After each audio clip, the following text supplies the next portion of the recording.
Tune into the untold. Everything gonna unfold. Tune into the untold. Sit back, relax.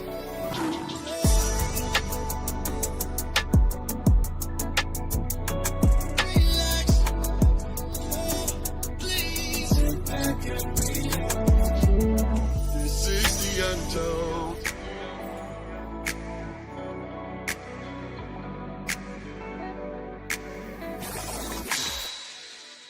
All right, yo.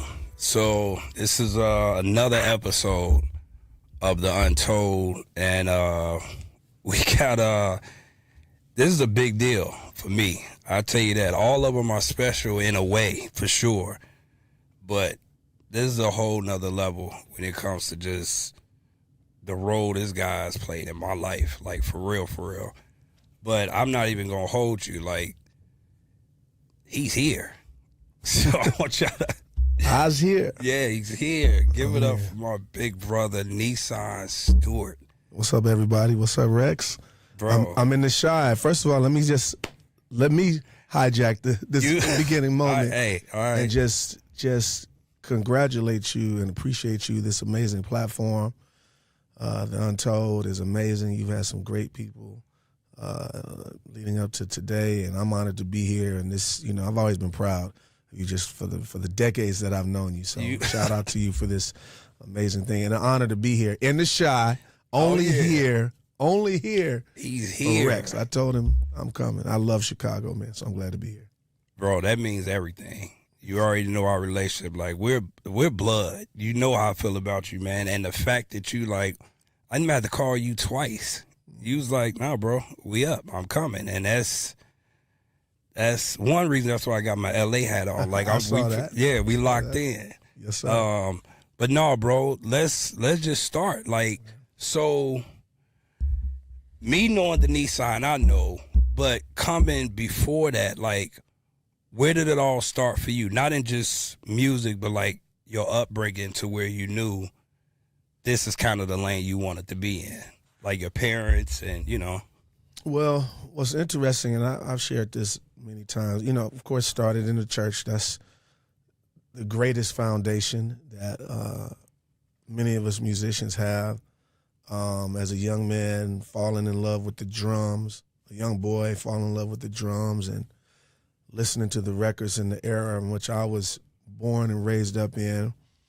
And it wasn't until after high school that I was like, oh, yeah, I want to do this for real, because again, I thought, I was going to pursue football and play football. And I started late. Of course, I grew up in a household where, my parents wasn't even letting us play sports. Me and my brother Rapture, shout out to Rapture. Oh, yeah. Another great producer. We worked together pretty much all our careers. But I didn't start, that till late. And then it really started when, after high school for me, Warren Campbell, one of my best friends, watching him do his thing, and then Rapture and Eric Seats, Eric went to our church, grew up at our church as well, and watching those two make records, and Warren making records, and Warren providing the opportunity to have,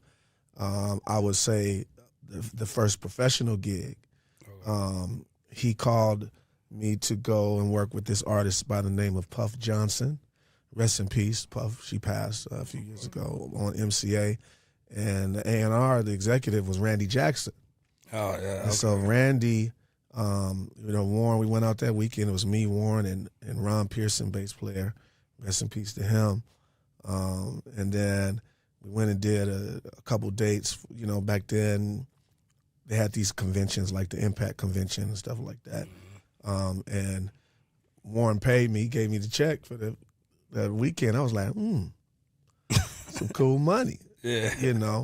And I think at that point I started investigating and doing my research on professional musicians, the ones that were doing well and the ones that looked like they were doing well but wasn't doing well at all. Yeah, absolutely. And I started paying attention to Ricky Lawson and watching his career, and then I said, hey, you know, as a drummer, it would be great to do something like that.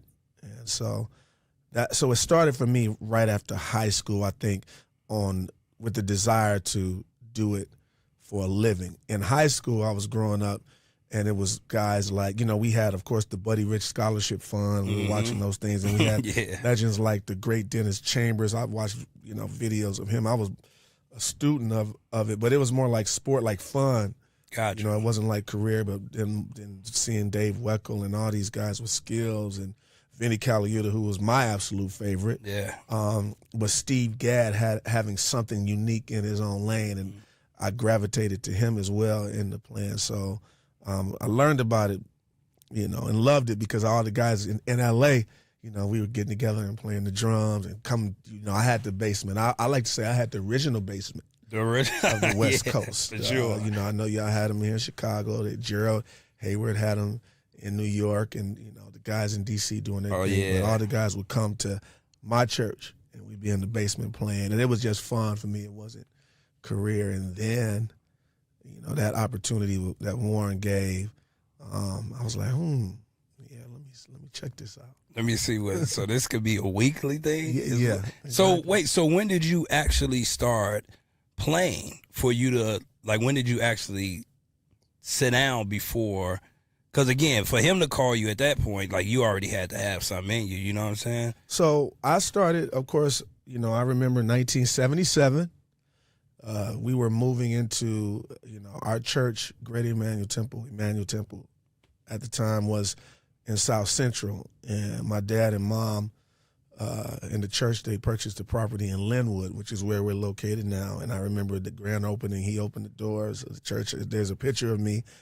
I'd have to send it to you. My hair slicked this way and this side that way. My mother had this unique hairstyle for me.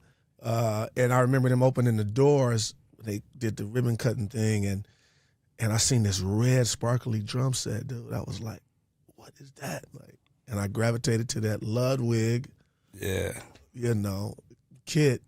And then in church we were playing, you know, choir rehearsal, you know, it was a thing. To come to church every Thursday night, choir rehearsal. Yeah. And watching the guys that were before me. My brother-in-law, Philip, shout out to him. He was a player.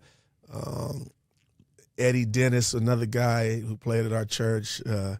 Sid Anderson, rest in peace to him, who the Sid that was at my church watching these guys. And, you know, it started then. And then we're moving around. My father would preach, and me and Rapture would go play. And me and the other guys, the band, we would go play with, you know, my dad and with the choir. So it was just a church thing. Oh, gotcha. Strictly a church thing. And then that's how we met Warren. One Sunday night, we're having a night service, and the church that he's a member of, they come to our church, and we see, you know, we were strong with musicians at our church. Yeah. Our crew, the Garvin crew, we called ourselves. We were strong. And Warren comes one night, and we're like, who's this dark dude up on the organ? Oh, and he'd kill it. And then we connected then, and, you know, it was around the city, guys like Jamie Gamble, you know, the Newbills, Jimmy, you know. So, yeah, it was in church. It was in church, just having fun doing it weekly. How old was you when you met Warren? We were probably like 13, 14 maybe. Okay. Something like that, And yeah. so was Warren, so when he called you, when he ended up calling you for the first gig. Like we were friends by that time. He would come to our house. We would go to his house. You know, his parents are like my parents and vice versa. You know, we would just be in the city. He had a group that he was a part of called Souls of Zion.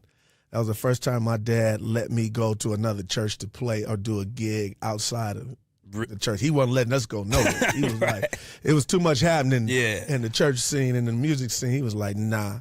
And so he let us, you know, after meeting Untold, Warren's mom and Uncle Warren, Warren's dad, he was like, yeah, you can go over there and play with them. So you was playing with Warren's group? Yeah, Souls of Zion. It was Joy.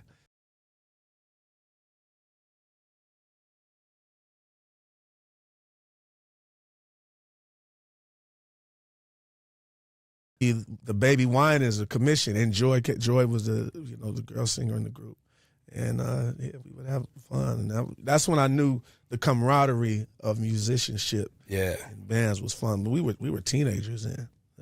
Oh, that's crazy. So, I guess so. Going from that, so you started seeing Warren make moves before you really got locked in. Yeah, I started watching him produce records, but at this time I didn't have a desire to produce. Right. Okay. We're watching Warren make records. We would go to his house. I remember there's a story he had to tell you, when you have him on the Untold. Absolutely. One time we went over to his house and they were having like a prayer meeting, a shut-in or something. We went and drove way out to the valley, and Warren's in the studio making beats. I'm like, dang. And he has some video footage that he actually found, or Rapture found, one of the two. We were over there, and they had a prayer meeting going on upstairs and stuff. Yeah, he was we downstairs in the garage making beats, and I'm watching him, just enjoying them. But him and Rapture and Eric Cease had that connection. Got you. Okay. The way I recall it, and yeah, he was doing it as a youngster. He had this rolling W30, and I was like, man, this dude is a genius. And Rapture started doing the same thing. And him and Eric, they had a sound that was like, man, but I was just in awe of the experience. Yeah. It's a trip. If we had camera phones back then, oh my God, with what was going on in terms of the creation of the music and the gigging and or the coming together and going to churches and playing music, it would be amazing. But yeah, Warren he was the one who introduced me to a lot of what I did. And then Rapture and Eric, watching them do their thing, it was like, man, these guys, and they were unique because they had a sound that I had never heard before. Yeah, gotcha. That nobody had ever heard before. Yeah. Actually. But yeah, which was, of course, is on display on the Aaliyah's Red album, because they did 80-90% of that record. Oh my God, all of that. So Bro, yeah, we'll get to that, because that's when we had a lock. Yeah, it was like, okay, man, I got to figure out how to sound like that. So when did it go into the space of you, like you said, the first check was like, oh, okay, yeah, I think this may be the move. Yeah. So how did you move from that space? Because knowing who you was connected with, a lot of people would just take their connection to certain people, and they just think that's what it is. Like, I know Warren, my brother Rapture, Eric, they doing their thing, so I'm on. Yeah. But what was your approach? Like, okay, I'm Nisan, this is what I had to present. So what started happening was, and of course we all practice different. I knew what my skills were, and I knew what they weren't. And what I started doing is, in the early 90s, when the hip hop records were coming out, I just loved, like my dad had purchased a kit for me. A Pearl Export Series was the first kit he bought for me. And I would practice to like the Diggable Planets.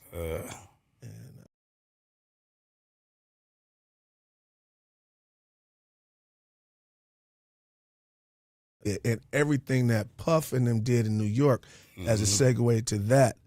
And then anything that Teddy Riley produced, I would practice and try to mimic the beat.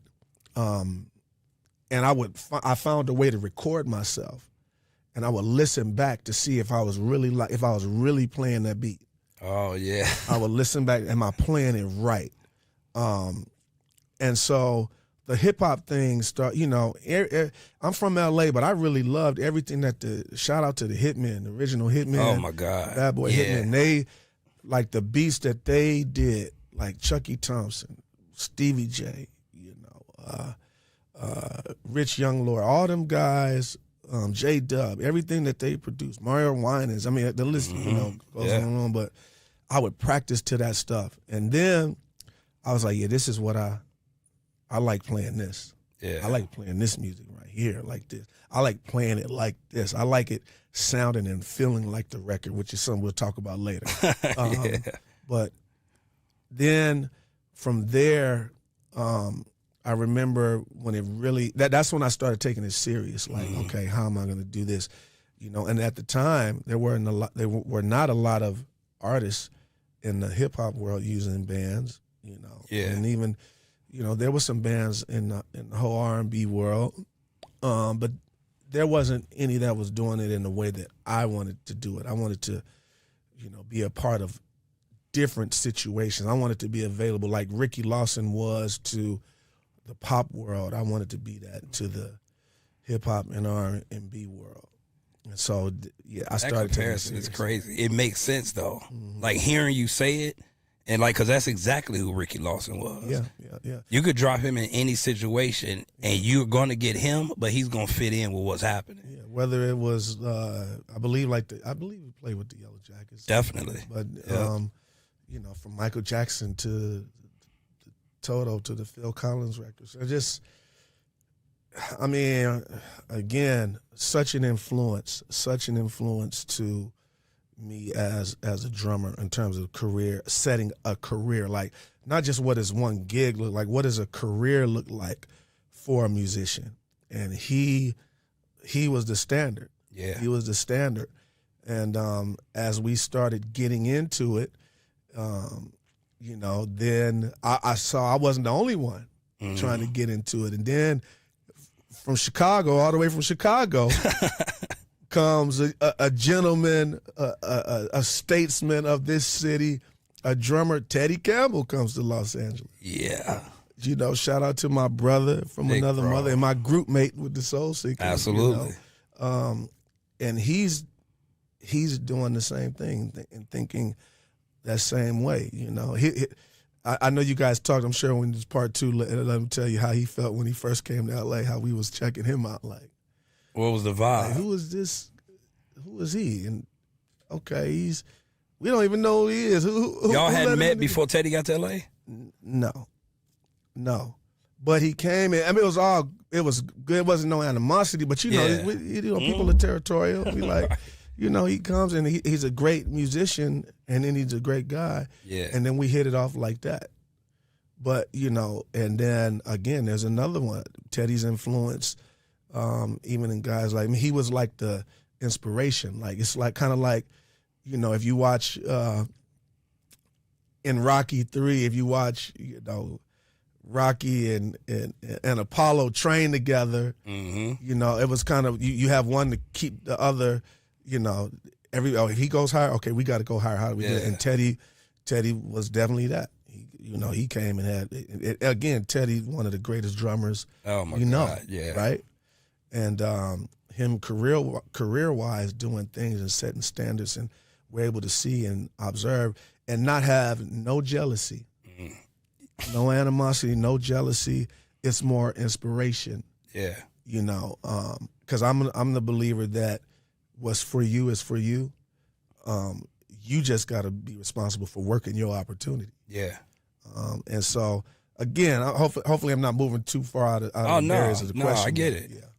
So during that season, I mean, of course, like you said, you seeing Teddy, then you got Jamie Gamble. Jamie Gamble. Who was, people don't talk about him enough. Listen, let me tell you about Jamie. We would go to Jamie's house in Shed. I don't even know how. We in South Central LA off of Vernon. And we would be at Jamie's house. Jamie had a gift, and Jamie was like the connector of all musicians. And we would go to Jamie's house, and Jamie would play. Jamie was the first guy.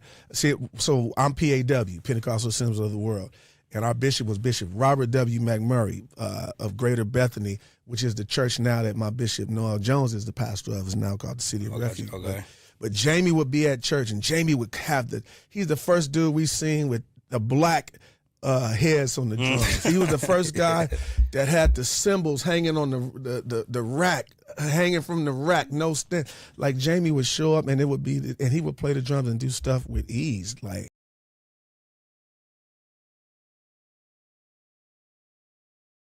who doesn't get enough credit. But so shout out to Jamie. If y'all don't know Jamie Gamble, please look up Jamie Gamble. So Jamie was the guy as far as the drummers in the city. It was Jamie, and then there was another brother, another Cedric Anderson. Shout out to him, just a master clinician. and Derek D-Lo Walker. Man, listen, bro. The lock master. You know, so these guys, those were the ones for me. So, you know, going to Jamie's and shedding, and then one day me and Jamie said, well, let's go to my church. And we would sneak in my church in the basement. I worked at the church. I was a janitor. That was my first job, with cleaning the church. Me and my best friend at the time, Reggie, we would, you know, clean the church. But at night, I would go, hey, my father, again, in discernment, Jamie was the only dude that could come pick us up, and he would let us roll with Jamie, you know, and Warren too. But we would go to the church and just shed and set up drum sets and play. It's George Johnson, it's Dion Newble, Mike and Jimmy and Monty's other brother, and Marlon Sanders, Pastor Marlon Sanders, my great friend who's a pastor in an amazing church in Denver, Colorado now. Seats, we would be in the basement just practicing. Chris Johnson, you know, everybody. We would just come have fun, and I know there's plenty of names I'm missing. Antoine Pierce, another one. But we was just having fun, man. We didn't really, I don't think we knew that we would be where we are today. Yeah. But the energy started happening, and you know, it started becoming a thing. And then, you know, I started, again, after the Warren situation with Puff Johnson, at that time, Rapture was working with Montel Jordan. Okay. He was in Montel's band, Shep Crawford. Shout out to Shep, Pastor Shep, my brother. And what happens is, the way I recall it is, Shep was doing a lot of stuff with Def Jam, and he came to the church one time. We had this concert. I would put on the concert every now and again, trying to be like y'all, you know how y'all was doing in Chicago, had them great concerts here, right? And so he sees us and wants us there. He was called to do something. I believe Kevin Lyles, shout out to my brother Kevin Lyles, who was at Def Jam. They wanted to put a band together for Timberland, and Shep and them couldn't do it, so he told Rapture he'd put a band together. And how old was you then? I was in my early 20s. In my 20s somewhere, or mid 20s, somewhere in there. And then what ends up happening is we play for Timberland, rehearse, and do the Keenan Ivory Wayans show. And that performance with Tim, that's when my whole thing, our careers went to another space. So, okay. Because just getting a call to play with Timberland is not like a normal call. But I know how chilled you are. But how did you feel in that, even with what you know, the things you was doing up to that point, for it to be a point where it's like, yo, man, I want y'all to, because now you going to rehearsal in a whole nother space. You get what I'm saying? So what was your feeling like getting that call? I was like, wow, I'm going to be on TV. I'm gonna get to be on TV. Like, right. You know, and it was very interesting. I remember the way I remember it, the performance was on a Wednesday. It happened to be a weekend that, see, back in the day, people didn't know how big the Soul Train Music Awards were. They were huge, you know. And so this was before the BET Awards and stuff. Soul Train Music Awards was that. Yeah. And so there was a party going on that week, that Friday. And so what happens is we do this show with Tim on Keenan Ivory Wayans on Wednesday. We watch it back. You know, his song, Love to Love You, we did that. It was fun. And by the way, while during this era, Gerald Hayward, who is, you know, the godfather of hip-hop and R&B drumming. Yeah. Gerald, who I ended up meeting later, he's working with everything Teddy Riley's doing, and then working with Missy and so forth and so on. But then we do that show that Wednesday, and Tim says that night after the show, what y'all doing Friday?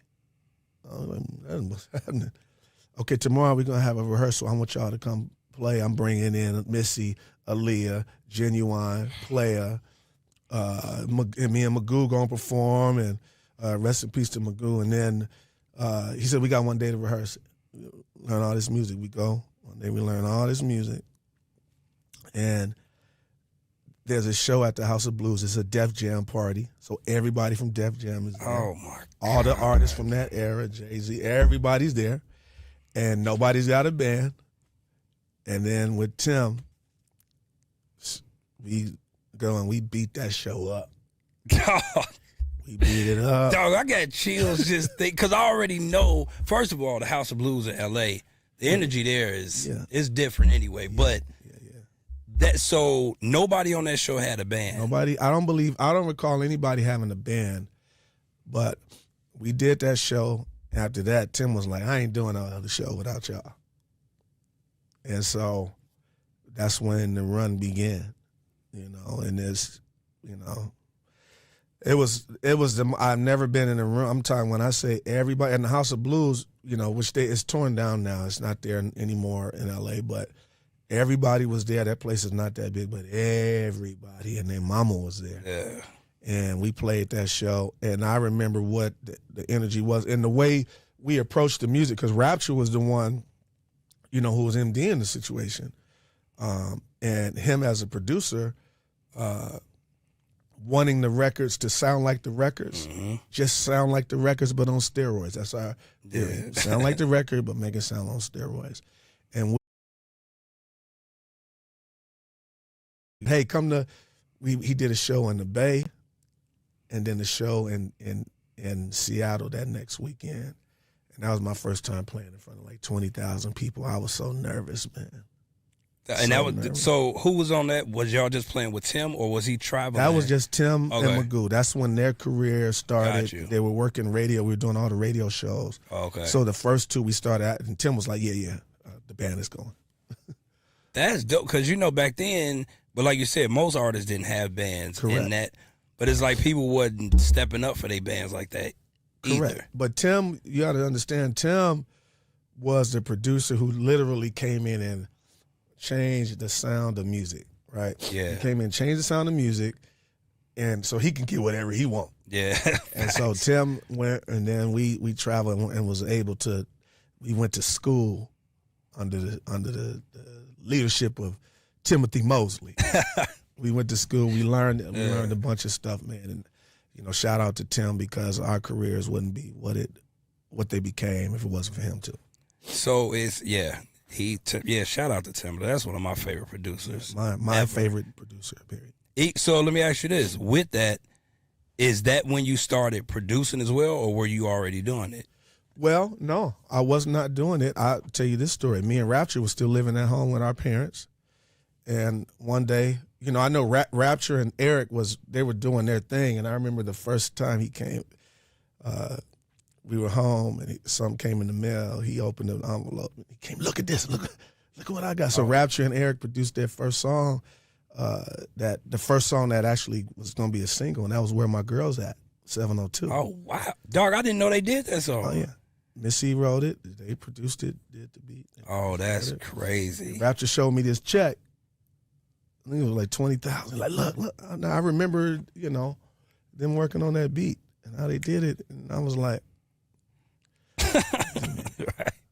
See, my father and mother taught us well, about seizing opportunities and seeing where you could kind of fit in. And then what ends up happening is when he did that, I was like, So from that moment on, so Timberland signed Rapture and Eric to a publishing situation. Warner Chappell got them in there because he believed in them, and and shout out to Jomo and Barry Hankerson. They helped them along with their career. And then what happened from there is, I said, next time I get to go in the studio with Tim, I'm gonna pay attention to what's really happening. Yeah. And we go in there.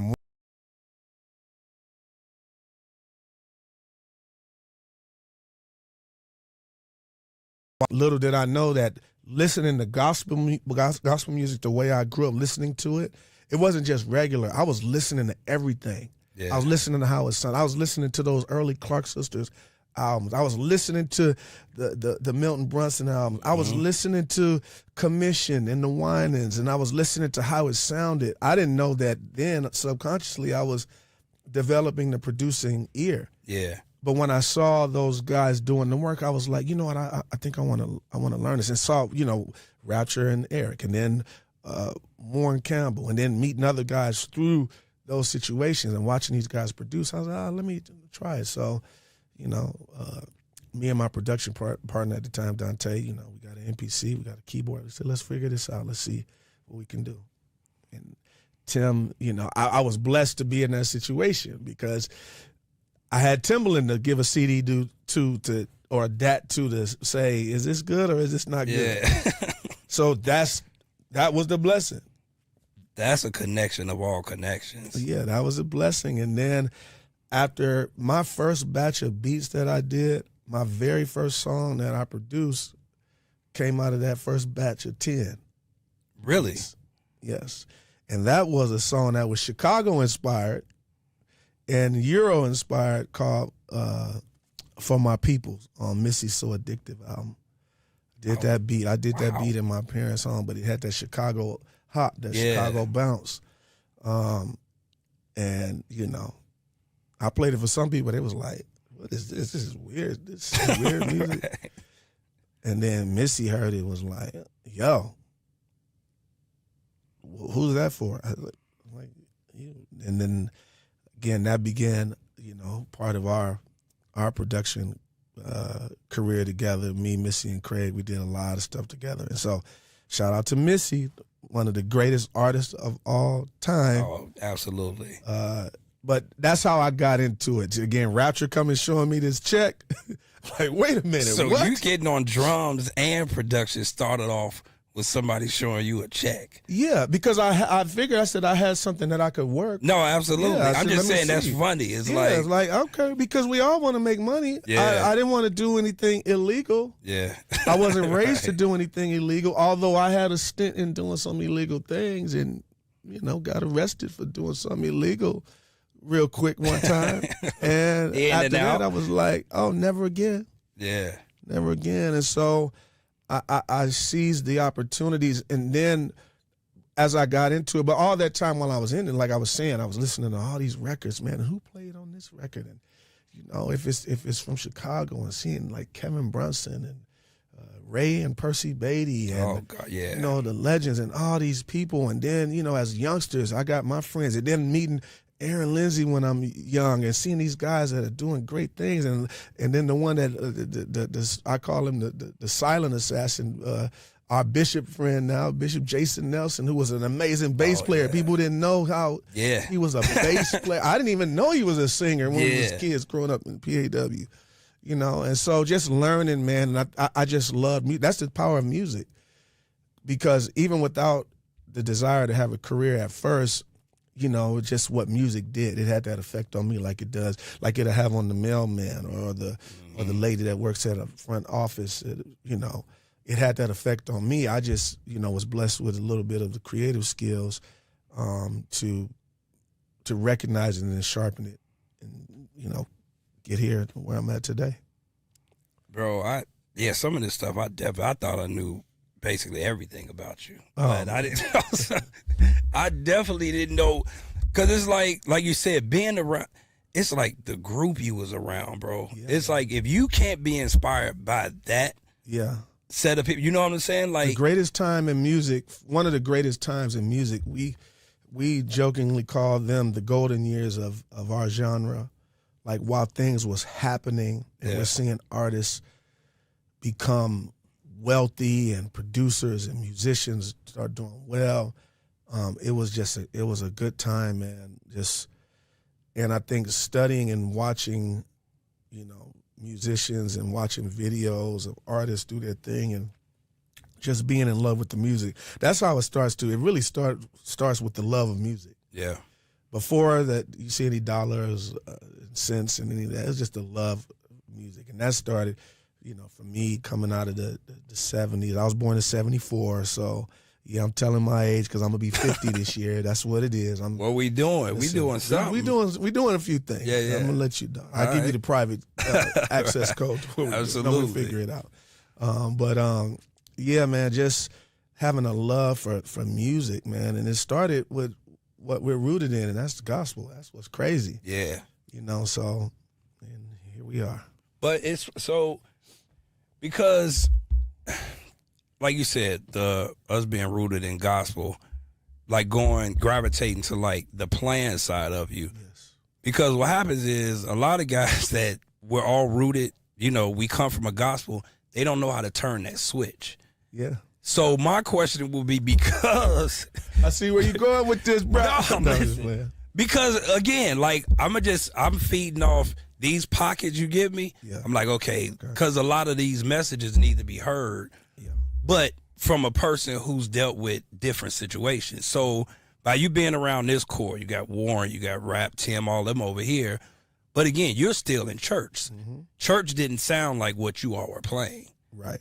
But you always sounded like you were supposed to be playing. You get what I'm saying? Yeah. So where was your mind? No, and one, you telling me the way you rehearsed or practiced, it makes sense. Mm-hmm. But how did you keep that? Because like you said, you looking at all these other, like I know what Jamie Gamble had with it. Teddy, but you never got caught up into not being you. You get what I'm saying? So yeah. That's a tough thing. I think when it's kind of like basketball players. There was no way that Michael Jordan could try to play like Magic Johnson. Mm-hmm. Or Magic Johnson try to play like Kareem. I think everybody has to do their part. Same sport, everybody give their contribution to it. And I think with music, it's that way. So if we're starting and we're paying attention to the gospel side of things, Joe Smith, right? He had a unique way of playing records. And anytime any of us played Don't Wait Till the Battle Is Over, I wanted to play Don't Wait Till the Battle Is Over.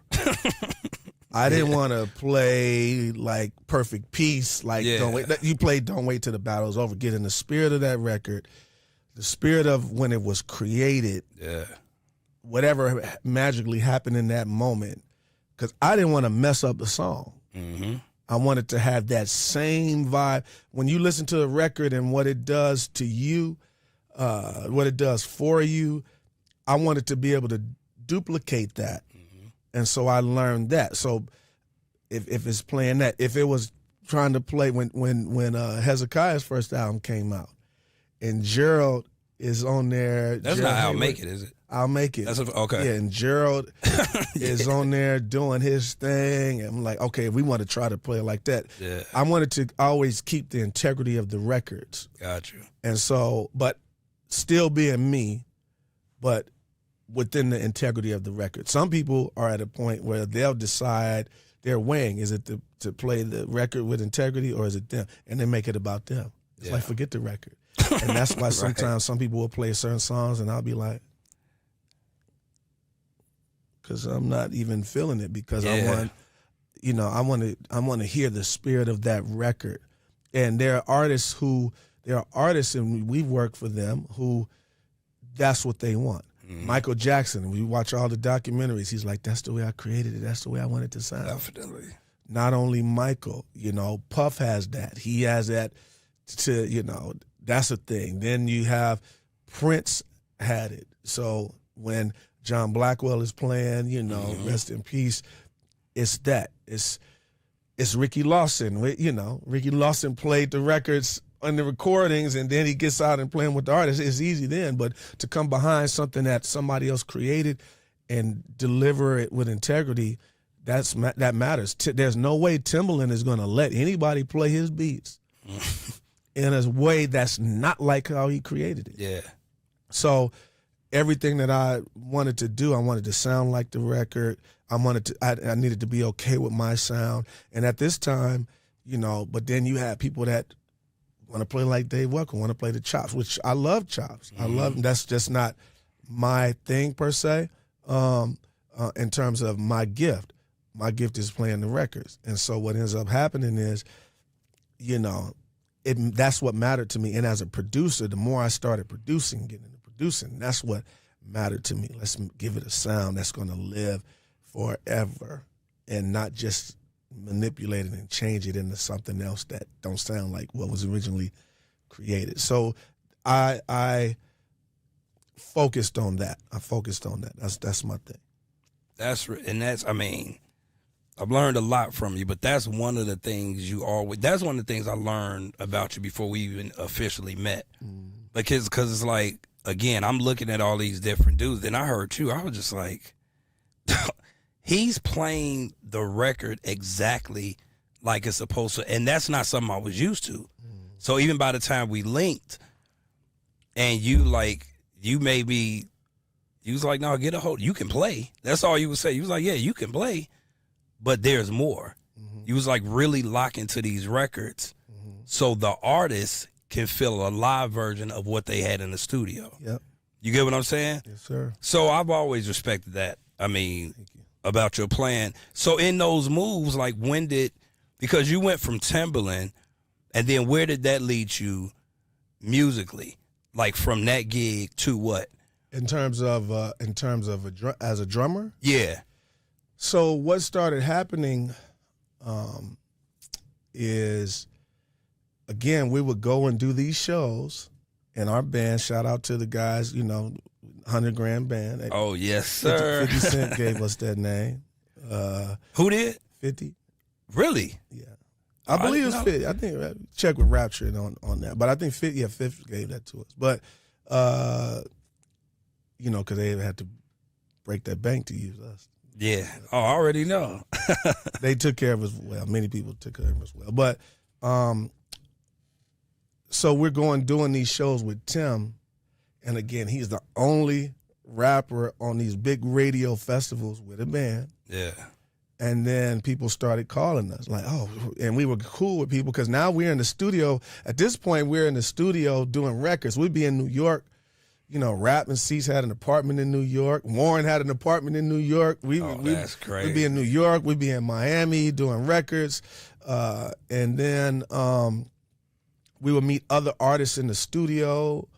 And they'd be, oh, we want you, or can can y'all come and do this? And Rapture, he's like, he stays in his lane. Yeah, right? Rap He's is like, yeah.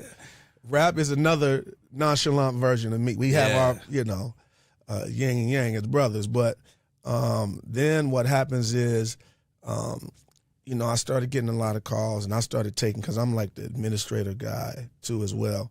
And a lot of record companies, they have their artists, like, we want to put together a band, and we want, can you help us do it? I'm like, yeah, sure, I'll help. And I started developing that. And I didn't know that was becoming a thing. Yeah. Until I look up, and then on the Tonight Show, we've done, at that time, outside of the drummers that were on the show, first when my man Smitty Smith. Yep. Yeah, Marvin Smitty Smith is there. We were always there with them, and as guests, like, y'all keep coming in. Like, we might as well put a room for y'all here. For sure. And then Teddy and them, when Ricky Minor, shout out to the great Ricky Minor, when they became on, the band, we were just there doing a lot. So I was getting a lot of calls because I would be in studios at this time working on records because we developed a name, and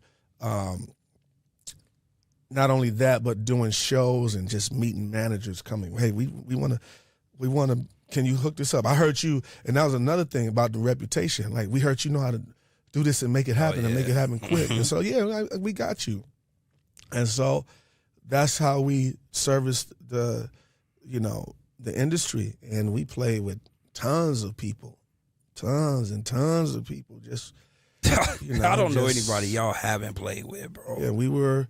Everybody, and we had fun, man, playing everybody in hip hop, a lot of people in R&B that didn't have their bands. We would travel with them, and and it was great. There wasn't social media and stuff around to really show it like that, and we weren't the guys that was always trying to be advertise what we was doing. Those that saw us. So again, I got to shout out the original 100 Grand Band. That's Dante Nolan on bass. You had Rapture on keys, Craig Brockman. You had Monty Newell was with us when they could afford all six of us. Right. And then we had at first Dave Foreman, but then we had, then Charlie Burrell. We pulled Charlie in with us with Aaliyah. He was 17. And man. Came in and immediately got to work and started being on records, and then became a great producer, in his own right. So, yeah, my brothers, man. Oh, yeah, that 100, bro. Yeah, and that, dog, see, that's the thing, man. That band alone, like me being from Chicago, like I said, we saw a certain thing. But with y'all, like me and Swole was just talking, it was a certain swag and style that came with how y'all moved. Like, cause, and you know where I'm at with it now. To me, we all stars. Like, we all, I don't care if you're an artist, I don't care who you get what I'm saying? Sure. But y'all always had this thing. It was like, people loved the artist y'all was playing for, but they loved and respected the band. You know what I'm saying? That's crazy because we probably in it didn't know what was actually happening. Okay. Until we would go places and meet people, and musicians would come to, we'd be in cities and musicians would come to hang with you know, come to meet us. And we were like, oh, wow, you know, and guys from church, so it's normal. So for me, it's one community. It's only one church with a capital C. I don't care what denomination it is, whatever, you know. And so we all were doing our thing in our respective churches, and then we go around and just meet other people. And I didn't know that what we were doing was having that big of an effect until some guys would come and tell us, like, oh, man, what's – and we're like, oh, yeah, we just, you know, we just working, we just having fun. And it's good because we didn't really have guys before us in our circle to show us. Of course, there was a lot of stars.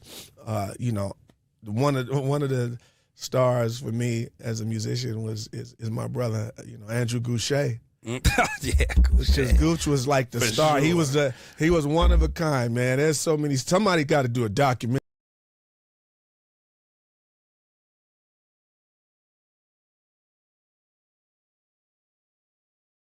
out of the church that I saw. Yeah, you know, rolling up in his cars, coming up to gigs with his little dogs, his Rottweilers and things of that nature. Just, you know, but outside of that, we didn't really see bands moving like that. And then, ironically, at that time, we started hearing about the Roots.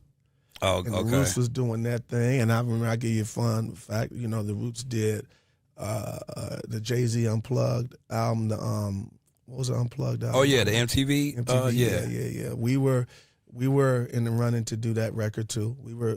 Really? Yeah.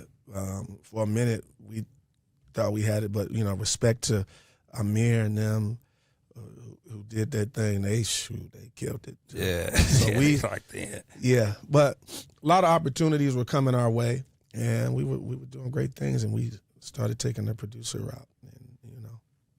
So let's go. So during that time, of course, you doing Aaliyah being one of the artists you were rocking with. How was that situation? How was it working with her?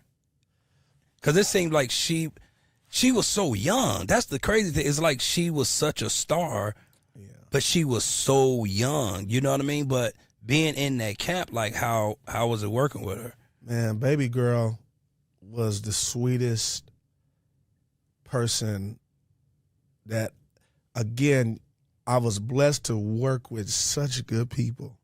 I've been blessed, and even to date with the people I work with, but she was hands down the sweetest artist. Loved her music. She loved her music. And of course, I wasn't the first drummer. You know, Brian was playing with her before we all got to that camp. Shout out to Brian Fraser Moore, who has his career alone, man, speaks for itself, man. Again, one of our favorites, man. But Aaliyah was so sweet, man. And it was, I just remember playing, like I have a mini disc tape that I found of one of our last rehearsals with her, man. It sounds so good. I can't even hardly listen to it without tearing up. You know, us playing One in a Million and things of that nature. And then we're getting ready to go celebrate the release of this new record. She was just so sweet. She made sure we were straight, took care of us, her, and shout out to Jomo and Heather, you know, on the management side for making sure things was good. But she was just so sweet.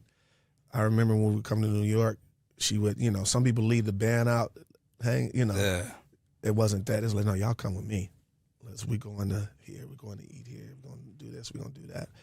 And that's my experience. And I know Rapture and Eric's, their stories are even at another level because they were the ones in there creating this masterpiece of work you know, again, a different sound. And if you listen to that Red album, it's a different sounding album.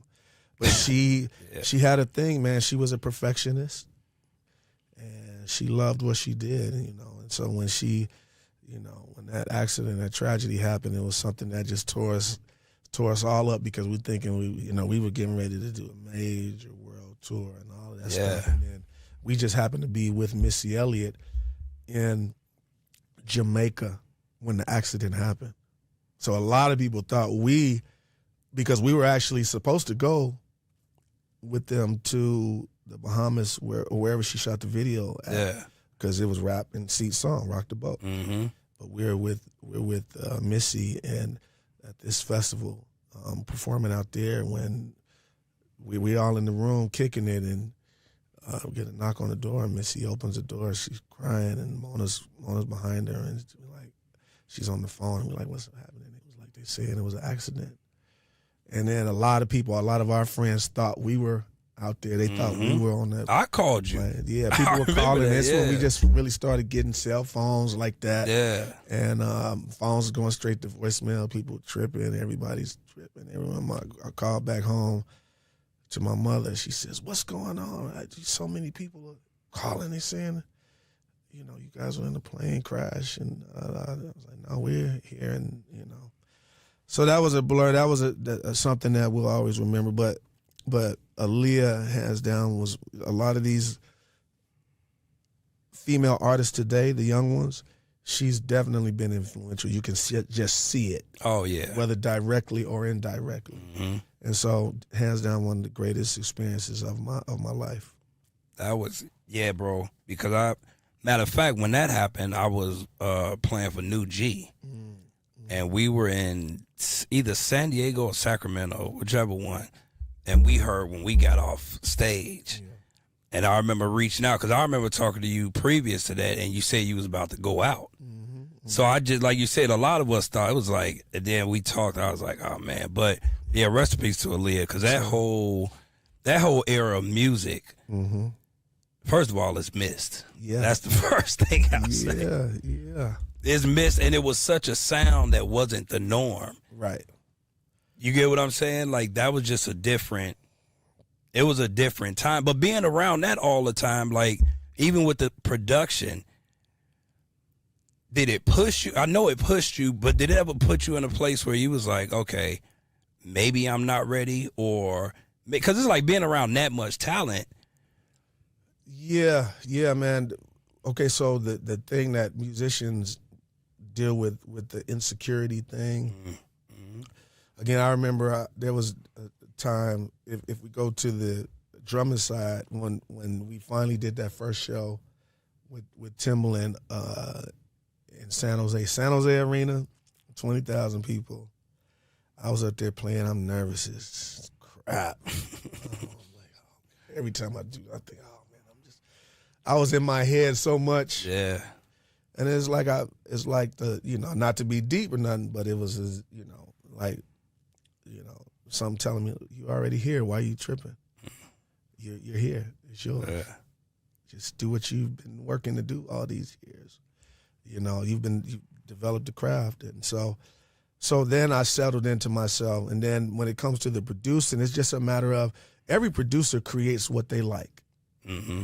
You know, anytime a producer tries to create something outside of what they like, of course, every producer can speak for themselves. 9 times out of 10, they won't like it. But I started doing what I like in terms of music, what I like.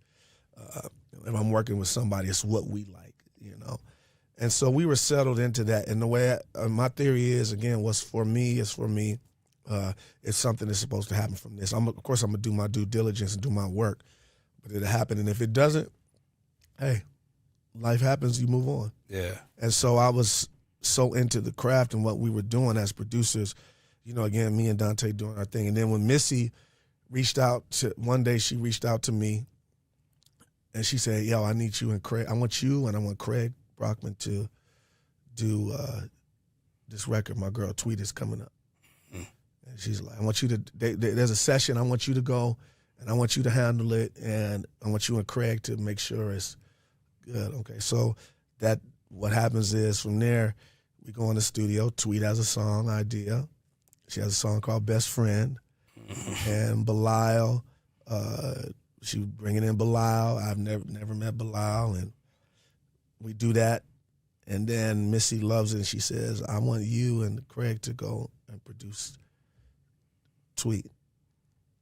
And I'm like, okay. We like, okay. And we meet Tweet, and Tweet plays us these songs that she has, which are incredible when she plays guitar. Mm-hmm. And again, I'm in a place where it's music that I like, and I'm producing it. And so, again, I'm blessed and I'm fortunate to be a part of such amazing experiences. I was okay. I was like, are people going to like it? At that point, if you in the studio worrying about that, you setting yourself up for failure. Yeah, right. We just having fun. And when we go to, again, if I can use the Tweet situation because that was our first record. Shout out to Tweet, who just tore up Chicago last night, come singing, as we were here. Oh, yeah. Great to see her. And you understand because, I called you. You did some things for her when I was unavailable, and you did it well, which is another thing we'll talk about, sitting in the chair for somebody. Oh, absolutely. Which I know you and Teddy talked about, which is right. Yeah. But to go in there and then just create, just like the three of us, me, Craig, Tweet, and then bringing in Jubu to be a part of it. And then, Charlie Burrell, and then calling Ethan to come play Chicago's Finest. Yeah. Ethan comes in and Ethan plays My Place. That's one of my, you already know. Yeah, and the unique thing that hopefully, musicians will get, because in that record, we play everything straight. Six with a little swing on it rather. And Ethan and bass, I say, Ethan, play it, but you don't play no swing. You play it, and a lot of people don't get that vibe, which again, but you got to be students of the records before you go and just play. Don't hear it and be like, oh, I got it, church guy. Yep. Oh, I got it, yeah. 1, 4, 3. I got it, yeah. No, listen to it, see what the vibe is, So, again, doing that record, loving what we love, not knowing what it's going to do, but being me, again, I've learned I look at life differently, and it I guess in some people it backfires in the way they see me looking at life. Again, we'll do it, and whatever it's supposed to come from this will, and whatever won't. But we're gonna put our best foot forward, and so we, so then I'm settled in who I am. Yeah.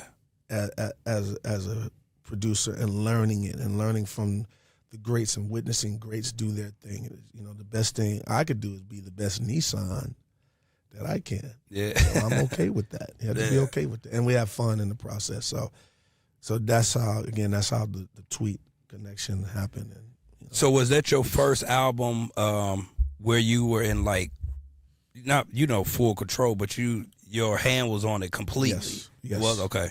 Yes. So with Craig, and we did that record at a very classic studio in LA, a staple in music, the Village Recorder in Santa Monica. We're there, and we take 30 days and do that record. And Tweet's, again, her masterful songwriting and her masterful silk voice. Oh my God. That, from songs like Motel or Smoking Cigarettes, or, she has a thing, a beautiful, and her and Craig, it's real musicianship. And then as we're doing this, seeing other greats around the country do the same thing, again, like the Roots or James Poyser, or all the great producers, even from the East Coast. We weren't the only one. We were in our pocket doing our thing, and other guys, in their pockets doing their thing, and just enjoying and celebrating. I love to celebrate other musicians doing great. You know what I'm saying? And so that's how that happened, and that was the beginning of something very special. So what year was it when you officially met Tweet and when they called you to do the album? I don't know. It's definitely early 2000s. It's probably, was it 2000? Because the album came out in 2001, right? I don't even remember that. Come on. I'm not good, man. No, I barely really remember think so. birthdays. Dates. I don't know. It was around that time. I think so, though. Only reason I said that because I think what you called me for was in 01. Okay. If I'm not mistaken, so it had to then be 2000. When we came here, what was it? We came here. We did something here. You came. Oh, so y'all did, yeah. Yeah, So, you came, and I Yep. think I wanted to. you were at with that Tank. point, yeah, but there was something that after that, there was something that I had you come to because I wanted you to see what we were doing before we were. If I'm not mistaken, and I could be all the way wrong, the way I remember it is. And then I saw you play. I was like, oh yeah, when it's time to do something, I'm gonna call him. Yeah. Because I remember you definitely hit. So I know when you came here, I came and sat and watched. What's the Aaron Carter's brother? I think that's Aaron Carter, the dude from the Backstreet Boys, or this is Nick Carter, whoever. But there was an artist that you started work, but this was later on, and Not you Jesse, had me. Not Jesse McCartney. Not. That's exactly who. Maybe that's who it was. Maybe it was Jesse. Yeah. Yeah, I don't see again. I mean, it's so much in the, Yeah, but it was like, dog, I was a student, and I'll say this, bro. It's like the way I was following you, it was to the point where our relationship was like, you would call me because you knew I was going to call you, so you would just hit me and be like, yo, bro, we doing Leno tonight. I'd be like, got it. I was in front of my TV. Oh, man. And seriously, it was because it would always come in the last 5 to 7 minutes of the show. And I would be there with my VHS, and you just had this thing, and I was like, bro, My you hair might be out. I had Oh, braids, absolutely. and I'll be on there with a wife beater and try to do. When you was playing, there's this one specifically you look like that. You was playing with Lil Mo. Okay, yeah. Super, Yeah. I forgot. Shout out to Lil Mo. Lil my Mo, girl. yeah, that's the homie. Yeah. Bro, Stacking ones.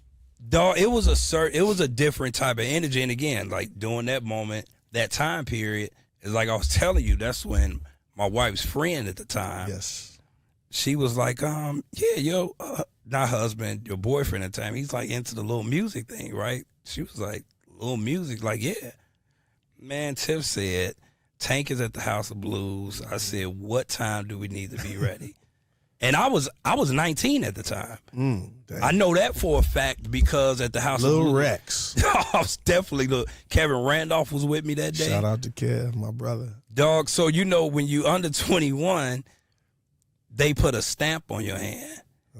So they put the stamp on my You hand. get nothing to drink. No, it wasn't nothing happening. They yelled up the stairs like, minor. I was like, okay, that wasn't necessary. But again, dog, walking in the House of Blues, man, like I said, this was probably 99, 2000, somewhere up in there. And dog, Tank came out. I was looking at y'all like, this is what I need to be doing. Wow. And apparently, I think you and Kevin had already knew each other. Because I think when you finally came out, bro, I was like, Kevin was like, yeah, that's my boy Rex. And from there, I remember that. That I remember. Yep. From there, it was, I think, you, Craig, and I think maybe Dante came out. And I would just look. It was like a whole different energy y'all had. It was like y'all was just there. It wasn't even a job to y'all. Y'all was like, no, we just having fun. Yeah. You know what I'm saying? Yeah, that's the way we approached the work. Even today, we get out and do some things like Nelly. We get out. We rock with Nels when he's doing his thing, and a few other people. But it's laid back. First of all, like Ricky Minor said this to me one time in a conversation with some other guys. He's like, we're really blessed to be here making this kind of money. Some people be whining and complaining about every little thing. We're blessed to be here to have an opportunity to do this. And so I think our attitude was so West Coast, like real West Coast. Like we here, like, what's up? Anybody cool, we cool with. Anybody a jerk, stay away from us, because they don't want to smoke with us. That's just the way it always was. And so, but to go around the country and meet great people, especially in the Chi, which is one of the meccas of musicianship. Yeah. Let me say that. You know, it's kind of like, it's like Africa. And you come in, this is where you go get the real diamond. Yeah, right. You know, I met, again, let me shout out to the Shy. So many great relationships and friendships.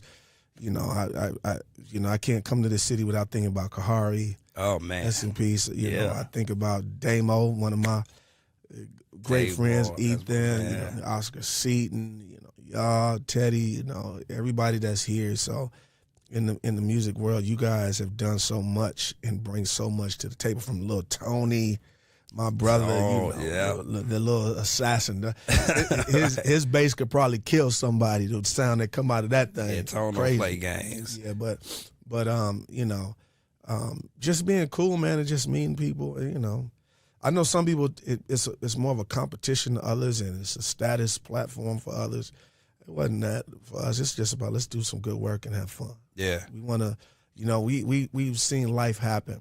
You know, we've seen people dying. You know, if I look at Dante, his mother died when she was young. We lost family. My family's so big. We've been losing family members just like every other year. So, you know, we're looking at life different and appreciating life. And so even having friends die, you know, I remember one of my musician homeboys when I was younger was shot. It was just a traumatic thing. You know, organ player who happened to be from a specific hood. I ain't gonna say what it is, but he was good at what he did, and he was like an OG to us. So when we got these opportunities to play and travel the world, it's like, man, let's just enjoy this. Let's enjoy it. Let's love on each other. Let's have fun. And literally some of the best and fun times out of my life is with those group of guys. Man, it's crazy. I'm sure. So coming here and meeting you, it's not, you know, kindred spirits, you know, always connecting. So when we met, it was like that. So yeah, you know. Yeah, we clicked immediately, bro. And like I told you, it was like the way you looked at, the way you approach drums is the way you approach life to me. Yeah. It was just like, nah, man, like we are here to do something. Yeah. Find what it is you do and lock in. Yep. You know what I'm saying? Yep.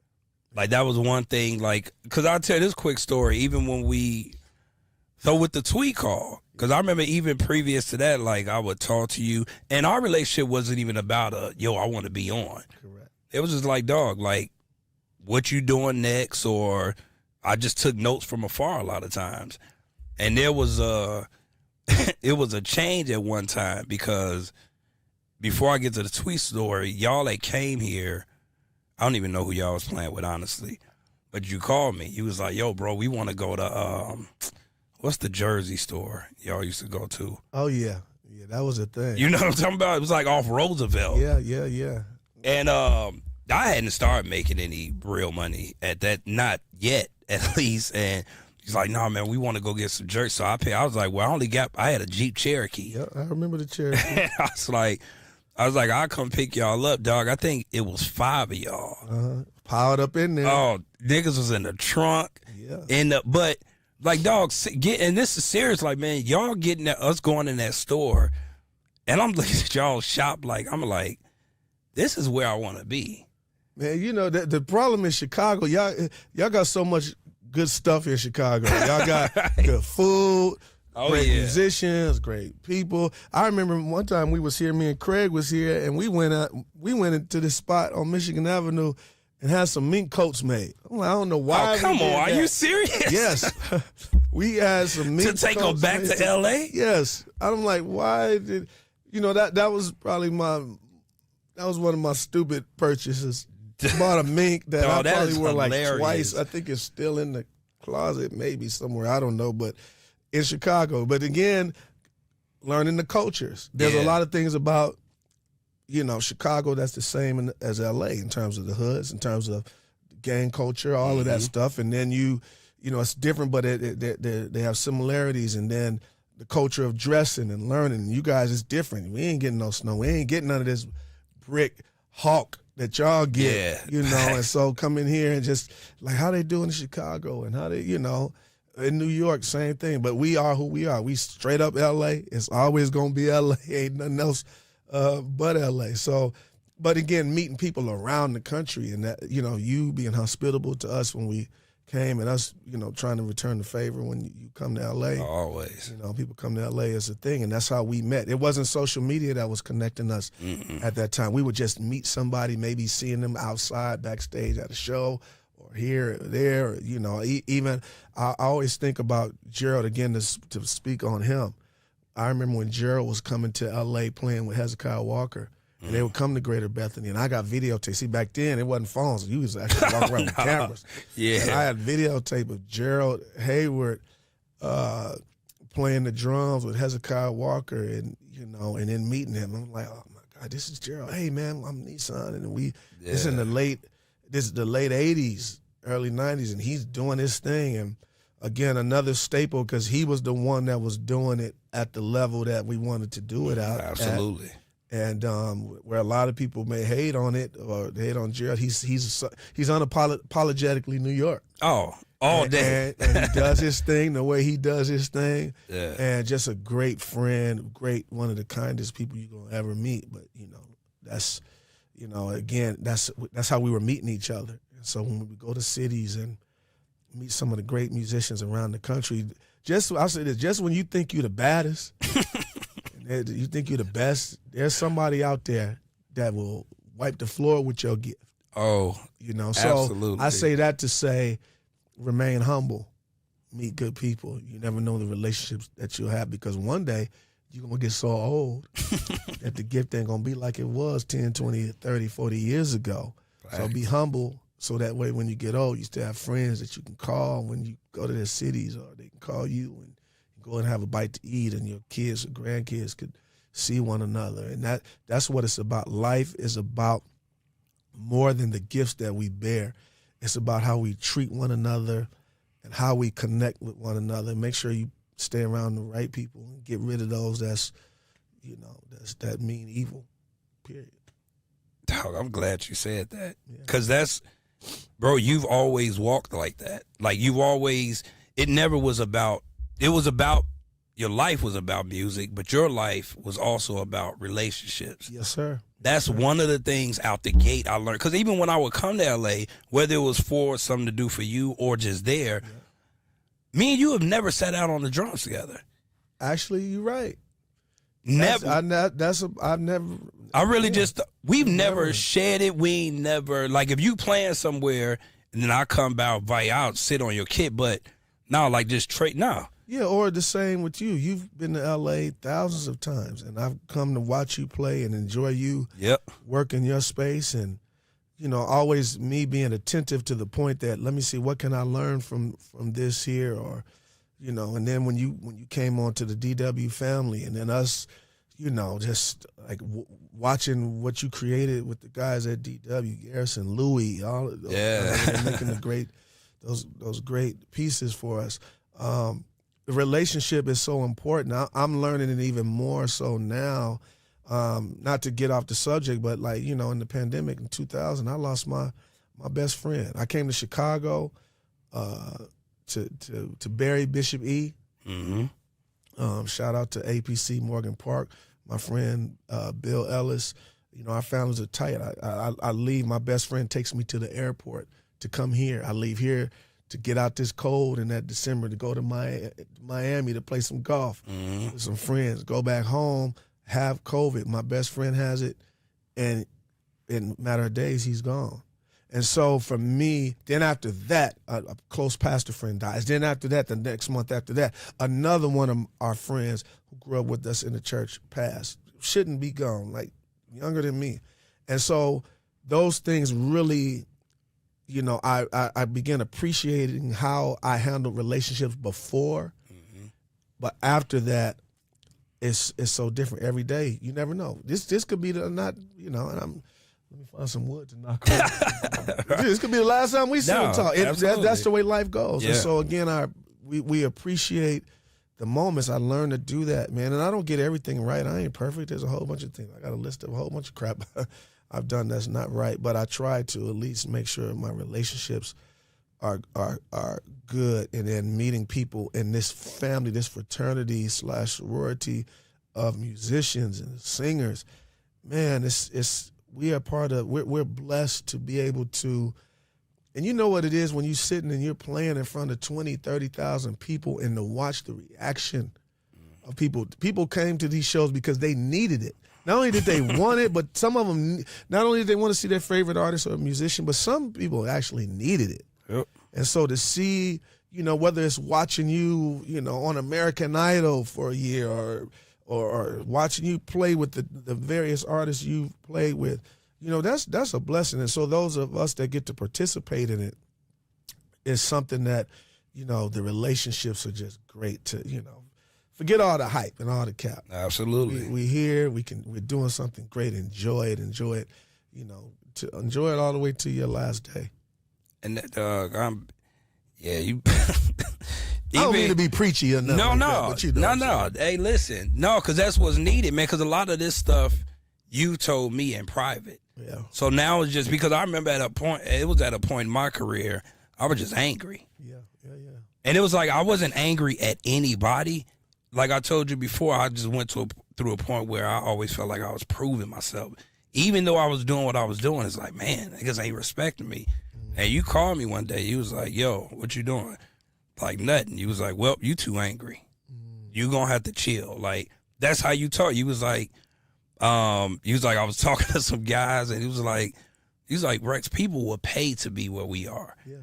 So, you know what I'm saying? Like, that brought back that memory, you saying that from that day, I was just like, man, I got to be more approachable. You know what I'm saying? Yeah, but and not just only that. I think that what happens is careers like this, first of all, we don't have a clock in, clock out job. Mm-hmm. Our thing, just like I was sharing with you earlier, now, you know, I've been pastoring the church. In the next week it'll be 12 years, right? And I entered into that space like I entered into the musicianship world. And you want your peers to just like you. You want them to, you know, but when you have something that's a gift that's geared toward the people, you got to worry about that. You can't be worried about the others. Now, you always want to be in a place where you're improving your craft. But there's this thing that many musicians and artists are going through that they feel like they're not enough. They will get to a place where they'll feel they're not enough. Maybe you were riding high on the gig, these gigs, and then all of a sudden it's not happening no more. Then we're challenged psychologically. That's why I think there needs to be therapy for musicians. I know with an organization that I'm a founding board member of, the National Black Musicians Coalition, me, you know, Cora, Spud, Gordon, Gamble, Chris, got a lot of guys, you know, a former member, my brother Aaron Spears. Well, shout out, I got to shout out Ghetto Dreams right here, my boy Charles Moody that made this shirt for me when our brother passed. You know, there has to be some therapeutic resources for us as musicians because we have to be okay with not being accepted.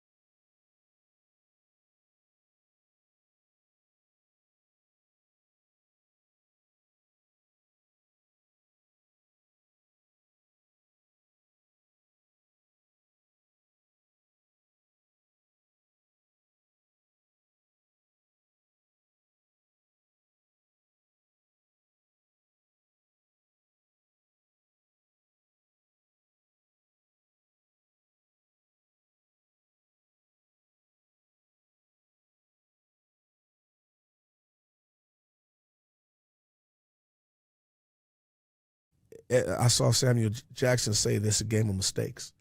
Yeah. Every hit, you don't hit it exactly where you want it. You don't land exactly where you want it to. Mm-hmm. So it's like the journey of musicianship. You hit it, you try one thing, it don't work. Okay, so what's the next hit gonna be like? What's the next opportunity gonna be like? If you flubbed on this opportunity, what's the next opportunity gonna be like? Then it's are you doing enough to work on your craft? Are you paying attention to the detail? You don't just get up there and hear a song, oh, I could play this. No, that don't work because most people that's doing it ain't doing it right. They ain't playing the songs right. Mm-hmm. Right? Maybe if you're a guitarist and you're playing something that was created before you, or something that an artist has out there, but you ain't paid attention to the tone. You just ready to get on and rip, but your sound ain't even right. You know what I'm saying? Like learning these things, and those things will help you in the preparation mentally for being in a career like this, so that you can have longevity. One thing I wanted to do was just have longevity, and I'm blessed to say now I've been doing Dancing with the Stars. People be like, "Where is he? He ain't traveling." Oh, I'm back there. Oh yeah, you getting a check in my name. Right. Dancing with the Stars. This is like our 11th year. You know, been rocking with that. Shout out to the Dancing with the Stars band and Ray Chu, another mentor, MD, who we both worked with. You know, and so you want to get to a place where you have longevity, but you want your mind. I want everybody's mind to be right in the process. Yeah. And in order to do that, you got to be wise about your money. Don't try to live like you ain't gonna never quit trying to live like Jay-Z. Yeah. You ain't gonna be Jay-Z unless you get to that type of bag like Jay-Z. Quit trying to look like and be like them. Listen, put your money up, be wise. You know, we all make mistakes. Let's figure it out. Pay your taxes. Yeah. The IRS don't play. You know, and be relational and meet good people. And that's how these opportunities will come. Yeah, those and see that, dog. You always talked about life. Yeah, you get what I'm saying? Because again, like in this industry, it's so competitive. Yes, it is. And that's why even the way I move is a lot of it is based off how you move, learning from you. But some people can't even take you genuinely be either being happy for them or even just wanting to help. It's like, bro, I don't lose anything by giving you what I know. Or trying to find out some information you need. You know what I'm saying? And that's one of the things I learned from you. You was like, bro, it ain't all about drums. You'll pick me up. We'll go to the mall. Yeah. We'll go to eat. It's like, you was always going to eat. Oh, yeah, dog. Nigga, but I told you, man, the first time we pulled up at the Beverly Center, and me and you got out, and you was like, nah, they about to wash my car. I was like, okay, car wash at the mall. Well, you got to be clear. That's called good. That's called good time management. No, absolutely. That's what it is. I had never heard of that, bro. Yeah, I'm gonna let them wash the car because while we walk, something is getting done while you're doing something else. That's time management. In order to do what I do in the way that I did it and have done it, is time management, which we can talk about that. I got to manage my time. I got to get the most done. I'm not going to drive around in no busted car. Yeah. Not going to be no smelly musician. I'm going to be unfly. Unfly, my word. Is the word I'm going to use. But no, you want to take care of yourself. You want to manage time. You know, managing times for gigs. You know, that's a thing, too. How many musicians do y'all know that show up late? Yeah. Yep. Right. You know, don't respect time, don't respect traffic, have all these excuses. As MDs, we can't. No, I'm not going to wait. You don't show up to. I know this is not how to handle a gig 101, but you don't show up to a gig and then talking about you trying to get something to eat when you get there. If a downbeat is at 11 a.m., downbeat that means a 1, 2, a 1, absolutely. 2. You know, so you get up early, you get there early. I get to work, I get to Dancing with the Stars. I'm usually the first one there, but I'm the first one to leave because I'm the first one there. Yeah. My guys will tell you one thing. Ray always say, he'd be like, "When we're done, all right, Nisan, start the car." I'd be like, "Hey, it's already started." You know, but the thing is, managing time so that you can do these things. And for me, in a unique, different place, I don't know of many professional musicians that are pastors. Yeah. At the kind of like in the space and how we're doing it. So I gotta manage time. I gotta manage flights. I'm looking at how I'm doing this, how I'm doing that. If we gonna eat, how I got this much time to eat. Gerald Haddon, get another one of my best friends. We always joke. He'd be like, "You everywhere." He'd be like, "What you gonna do today?" I'd be like, "I gotta do this and that and that here, this." How you doing all that? Well, you gotta manage time. You gotta make sure you get there. You gotta calculate time. You gotta figure out how to do things. When you're responsible to so many people and to so many situations, you have to do it with class or don't do it at all. Mm-hmm. You got to give your best or don't do it at all. And so that's funny how that came from you talking about us going to the mall and getting the car washed. But, you know, again, we managing time, but we having fun and we learning about life because at the end of the day, you know, as we know, which I'll take a minute to talk about Aaron for a minute, losing Aaron was one of the most devastating calls I've received. Man. You know? And for me, it's because we had a meeting the day scheduled for 9 a.m. the day, you know, on our board of directors for the organization that we're on. And I had just watched a few days prior him performing with the HBCU. It wasn't. I know what you're talking about. I just forgot whatever school it was. Yeah. He was on there. I was like, this dude is smacking. He's over here smacking, and I hadn't seen it. You know, I think it had been out a while. I was like, I'm gonna call him. Mm-hmm. This was on the Friday or Saturday. I was like, I'm gonna call him. And I was like, no, wait, I'll wait to call him after the meeting. And I get a call at 4 or 5 in the morning that somebody asking me, was it true? One of our friends. And while I'm on the phone with them, Gerald's calling me. I'm like, you knew, yeah. I said, what? And then he told me, man, and you know. So losing Aaron was really one of the tough, it pulled on the same nerve of me losing my best friend, Redrick. And, I mean, I was just crying. I couldn't even contain myself. And it ain't like we have these relationships. You don't have to talk all the time. Like, we don't talk all the time. Oh, yeah, for sure. You know, it may months go by when we talked, you know. And so these things keep happening, and it's helping me learn how to appreciate life in these moments more and more, because we're not promised them for tomorrow. And so we learn. That's why when you come to town, I'm like, yeah, let's go sit and eat. Because I like to eat. I'm going to go broke because anything is going to be because of how I eat and because of how I golf. Because I ain't sparing no dollars on wherever I want to go, you know, experience those moments. But, you know, just connecting, coming to the city, you know, meeting people. That's what you have to do. And I think the new generation of musicians, for the most part, they're doing it, and they do a good job. And I want to shout out all the musicians that's running things now. Like, listen, y'all are doing such great things. Y'all, you know, I love seeing Sticks. Sticks, yeah. Devin, I love, like, he's played at the church a couple times. You know, you see him, whether it's playing with John B. Key or playing with Usher, you know, and seeing all the guys, you know, maintaining that camaraderie. And I just want to encourage you all to just keep doing that. Stick with each other, because you're going to get older like me. And you're going to want to say you still have great friends and family. So that, you know, we're here.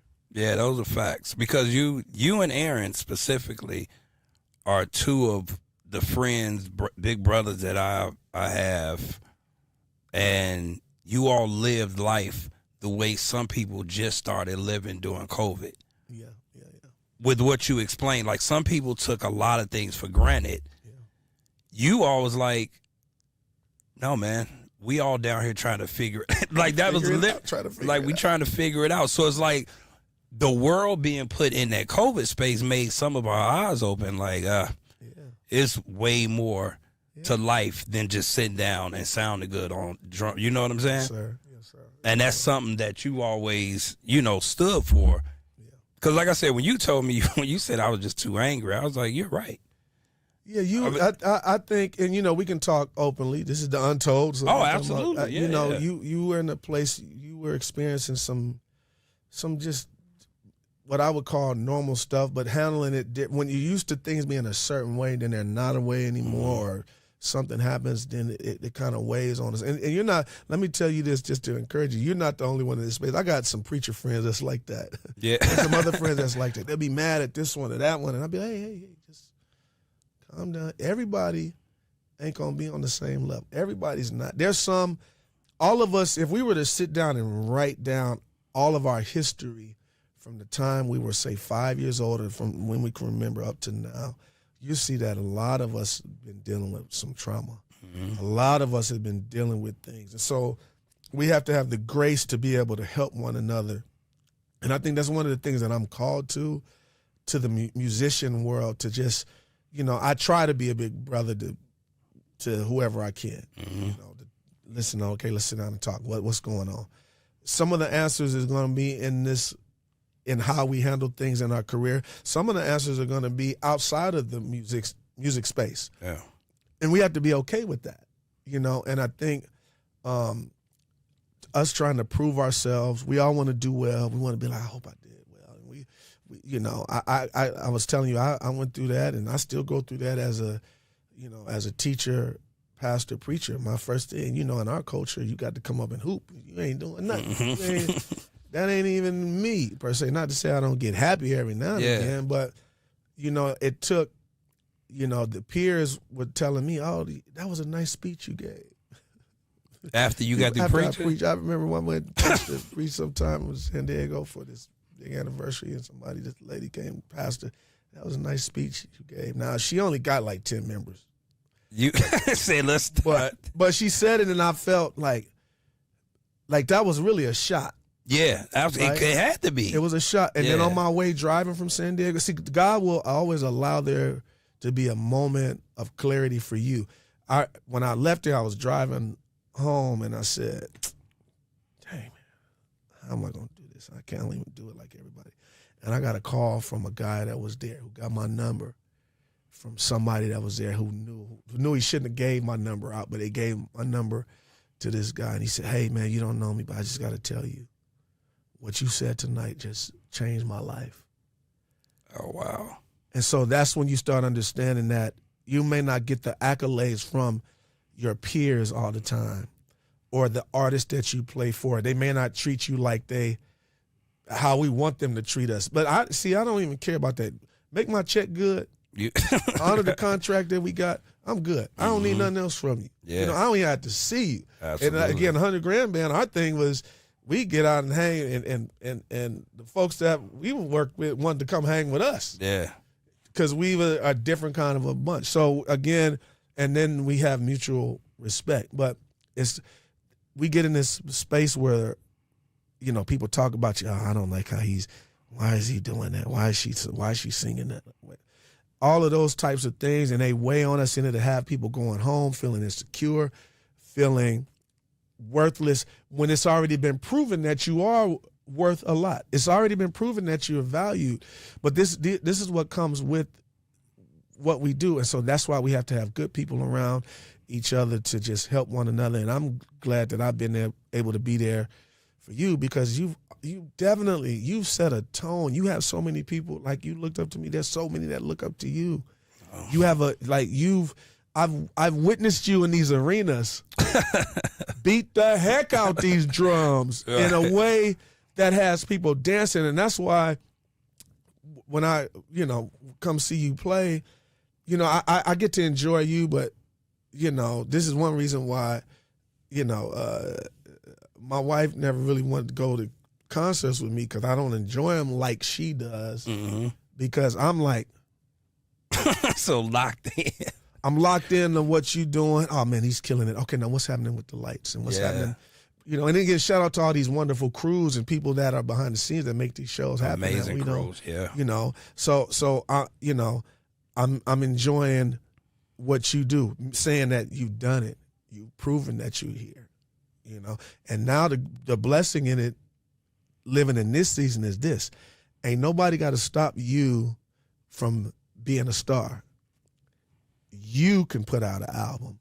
You can put out an album. You can work the gift that you've been given, work the mess out of it, be diligent enough, and have the balls to just say, I'm about to do this, all right, and then put it out. So I want to just say to anybody watching, don't be discouraged. You can make it happen. Like, it's too easy. With the technology that we have right now, I wish it was like that years ago. For real. But yeah, no, you listen, you gone through those storms, man. And at some point, you should probably write a book about it. Yeah. You should write a book about it, from what I know about it that they may not know about it, how to go through it, how to come out of it, you know, just in full transparency, because it's going to help somebody who may go through it later. You know, I think of our other brother from up this way, Tim Rawbiz. Man, I think about Tim, man, like, and the challenges, you know, when we're gifted and we're trying to figure this thing out. That's why there has to be a space for us to get together. And we working on a few things. We're working on a few things so that we can come and just kind of share, pour out, in a non-judgmental space.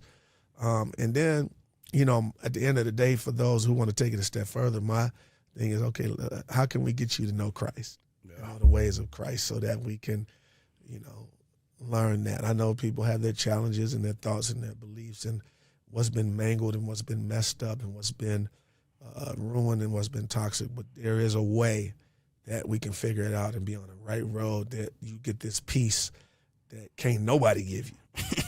And that's what you want. And that's what I'm on 1,000%. Yeah. That's where we all trying to get. Because again, even with you saying that, bro, I appreciate everything you saying today, because it's from a whole different angle. You get what I'm saying? But in that, it's like you looking at trying to be fulfilled doing this. Yeah. When this is, it's something you do. Yeah. But you're not even, you know what I'm saying? You're not even fully happy over here because you got so much happening over here. Yeah.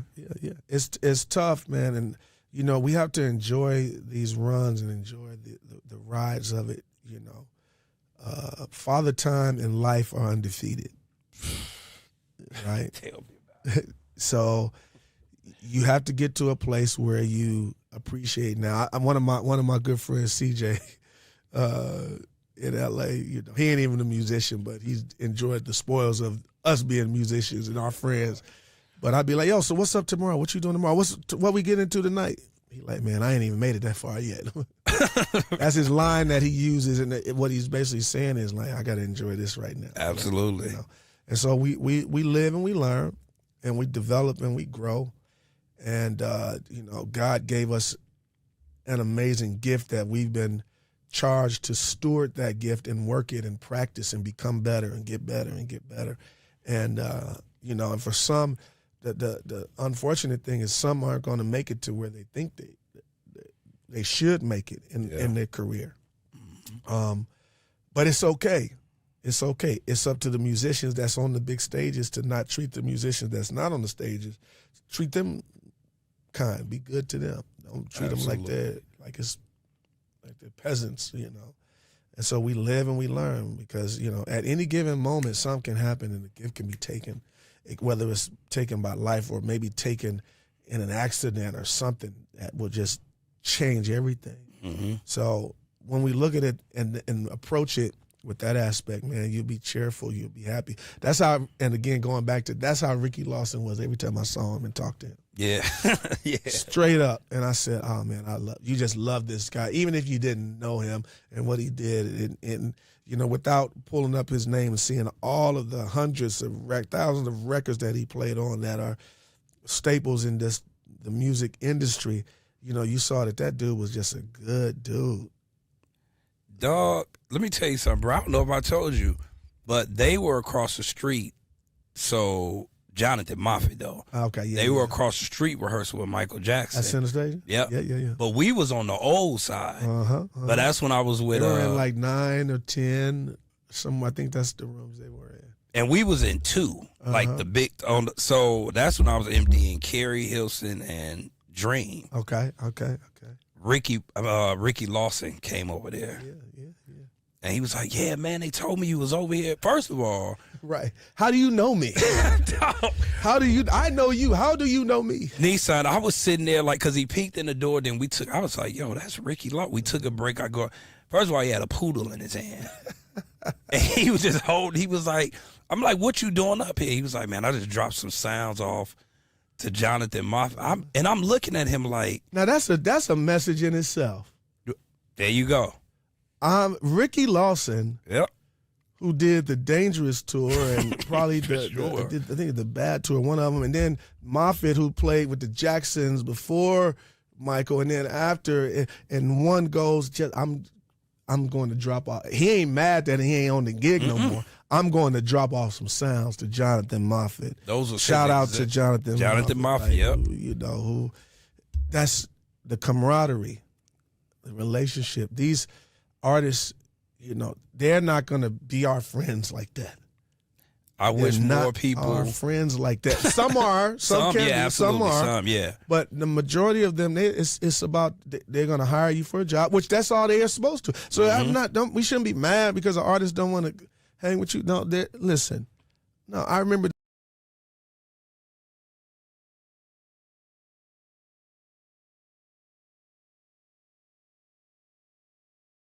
Out to that band again. I'm with the New York guys and Sean Carrington, our brother, rest in peace, who I miss so dearly. You know, and B, it just so happened that she was a fan of Tweet. Oh wow! And she heard like, oh, you produce. Oh my God! What? And then I end up, and we connected. But before then, me and Craig and Missy did the song "Signs" on the Dangerously in Love album. But I didn't really kick it with her like that. But I'm not desiring to go kick it with her and kick it with Kelly and Michelle, even when I was doing a couple of Destiny's Child's things. They're working, they're doing their thing. Yeah. The camaraderie here is here. And if something happens, cool. Like my relationship with Tweet is different. That's my sister. But some of the other artists I work with, it's nice. What's up? Well, I don't need their number. I don't need to. I don't need to go to their house. But sometimes you do develop family, and sometimes it's not, and it's okay. They're not required to do that. But we, as musicians, we all should be tight. Yep. In the event nothing ever, happens in terms of having a relationship with an artist. So, hey.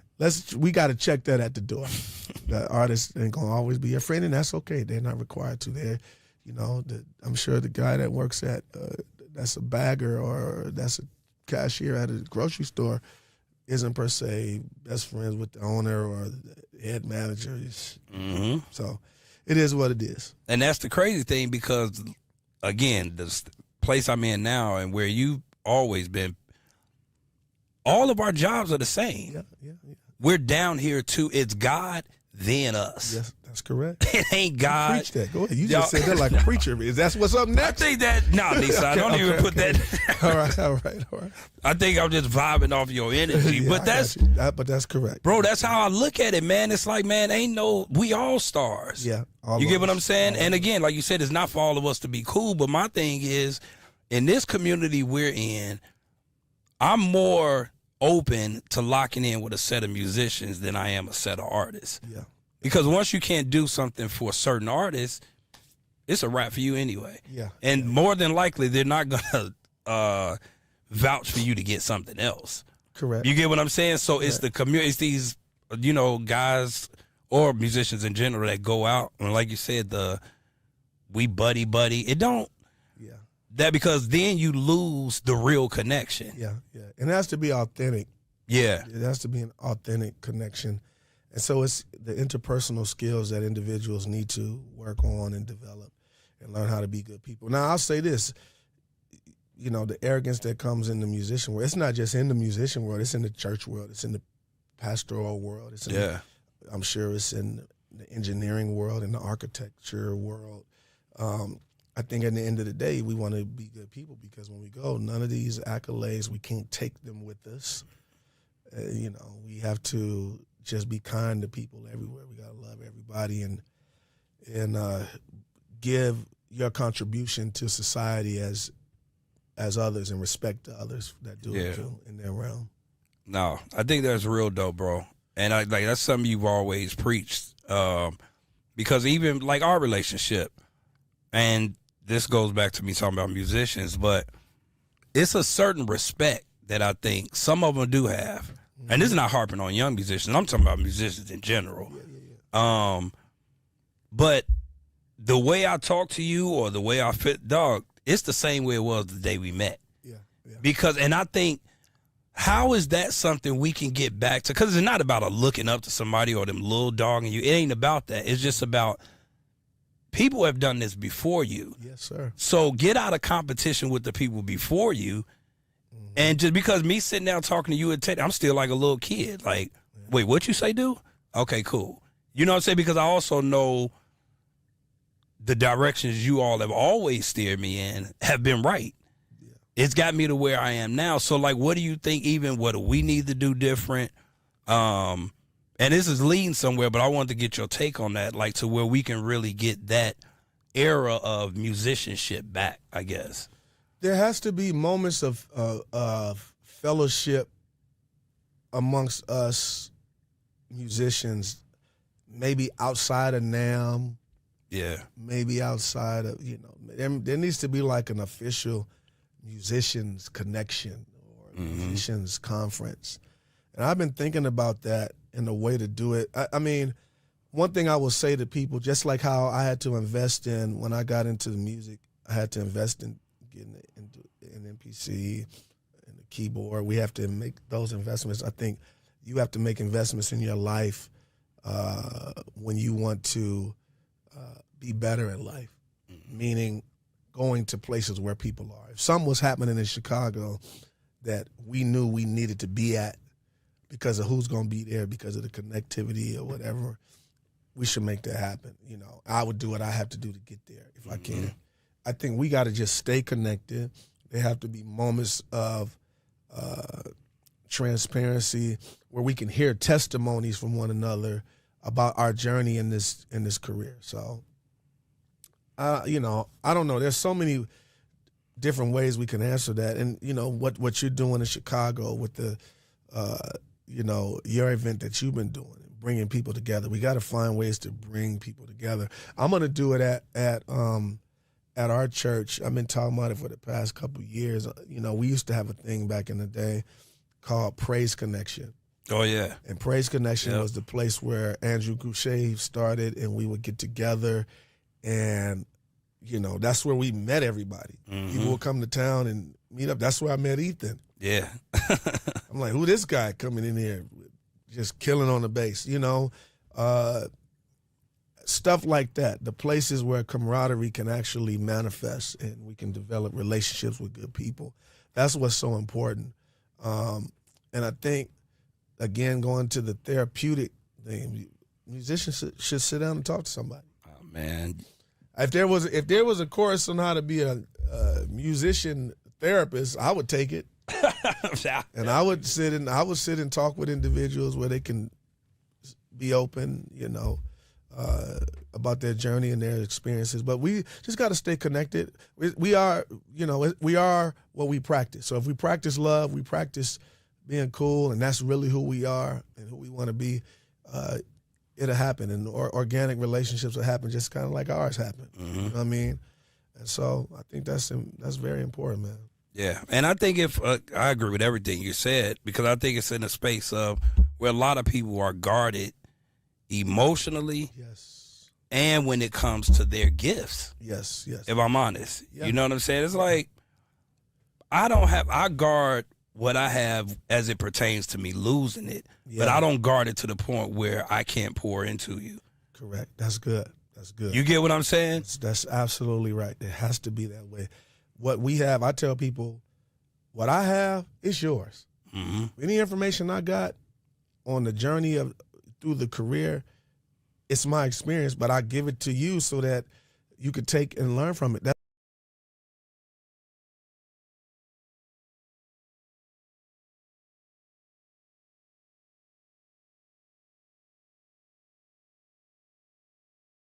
That's touring with them. I've never had any problem with any contract with anybody I worked with, and it's because of a few things. Some people say, well, because you a big nigga, you ain't gonna. I am 6'5", right, and you will get this work, right. But I never had to. It was never anything like that. It was more like, okay, you have a good lawyer. But again, when I got in the game, Warren and Rapture, I was drilling them with questions. So how do you and who and what do you think about this and how should you? Because you have to do. If somebody's been there or is on that page, you got to listen so that way you learn it. And my father taught me that. Be humble enough to ask questions. I don't care how stupid the question may sound. Yep. Ask it, get the information, learn from it, and then go to work. Yeah. And I think that, if even some of the producers, guys that have gone from the touring to the producer world, would actually sit down and talk to some of us that have done it before them, they may learn a couple things. Learn when to. Like, when can you show up in a gig or work in a situation you haven't got no money? and when shouldn't you? Because those are two different things. Absolutely. When should you show up in the studio and work with somebody and you ain't even signed a contract or you ain't even talked about the business? And when shouldn't you? Who can you do that with? There's some folks I will do that with. Yeah. There's some folks I ain't showing up to. My lawyer, Roger Patton, be like, yeah, the deal is done. You can go. Yeah. You can sign it, you can go. And what happens is the hype. The hype the hype will kill you. It'll drown you like a wave. You know, you think you out there surfing good. Next thing you know, you look back, here it comes. It'll wash you down, and then it's bad. And I feel for our brothers and sisters that have those situations that are challenging, but if you would just maybe talk to some folks who have been on that particular road before you can get some insight on maybe how to handle it, and that way you don't leave disappointed. I don't have a situation that I've been disappointed in, and I got over 200-something songs that have been released. I know nothing bad, you know, the deals that were made, no record label, manager owes me money. I could tell you on one hand, I got 3 people that owe me money. Oh. One of them is an artist who was going through something, and God told me let that one go. Got you. The other 2 are people that's in the music business that, one I gave some money to because he was in a situation. He said, I'll get it right back to you. And the other one was an artist who, a singer who I overpaid on accident only because he set it up for me to overpay them directly or indirectly, and he ain't gave me my money back. So you are. You but they ain't even said nothing. It's been years. They ain't even come and say, here, let me buy you a hamburger. Let me buy you. Yeah, they got a little hopefully you forgot by. I don't forget. My last name is Stewart. My daddy didn't forget. For real? My daddy didn't forget. He knew all the way up until he died who owed him money. And he told us, even though he died unexpectedly. So we know the folk that owe him money too. And they know. They know. You see me. But it's okay. God don't like ugly. And so your word matters. Yeah. Even in what we do, your word matters. Your word to a gig, you committed to do this gig. Oh, this gig is paying more. That's another subject I ain't even ready to get into. Yeah. You go on around. Which one did you commit to? And me and Teddy used to talk about that early on in our careers. Honoring you made a commitment here, and how do you handle it? Don't leave nobody hanging. Yeah. You know what I'm saying? And so, but we constantly working it out. Your word matters. Your word matters. Oh, your word matters. And like, even going back to what you was just saying, like being who you're supposed to be in whatever situation you sign up for.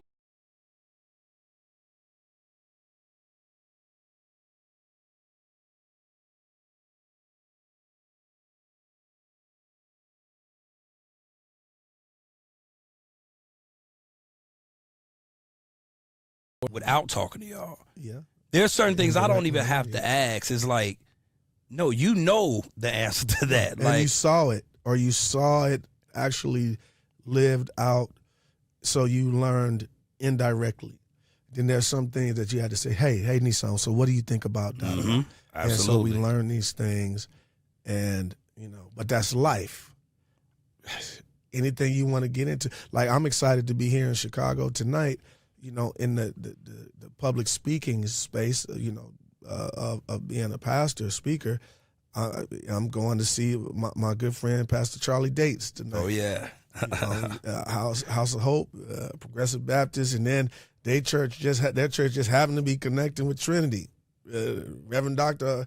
Otis Moss III, who I don't know, but these are guys that are master speakers. I'm going to see them just like I would go back in the day. Oh, so-and-so's playing over there. Robin DiMaggio's playing over there. Oh, Vinny's playing over there. I got to go see so I can learn. And I'm the same way with, this space, because I want to learn. I'm not, I have my gift and I utilize it the way God has given it to me, but I want to learn. So I connect with these brothers, these great men and women who are speakers and master orators that share so that I can learn. So I'm back to square one. Yeah. How it was in my early days of being a musician. And I'm okay. I don't have to sound like everybody else.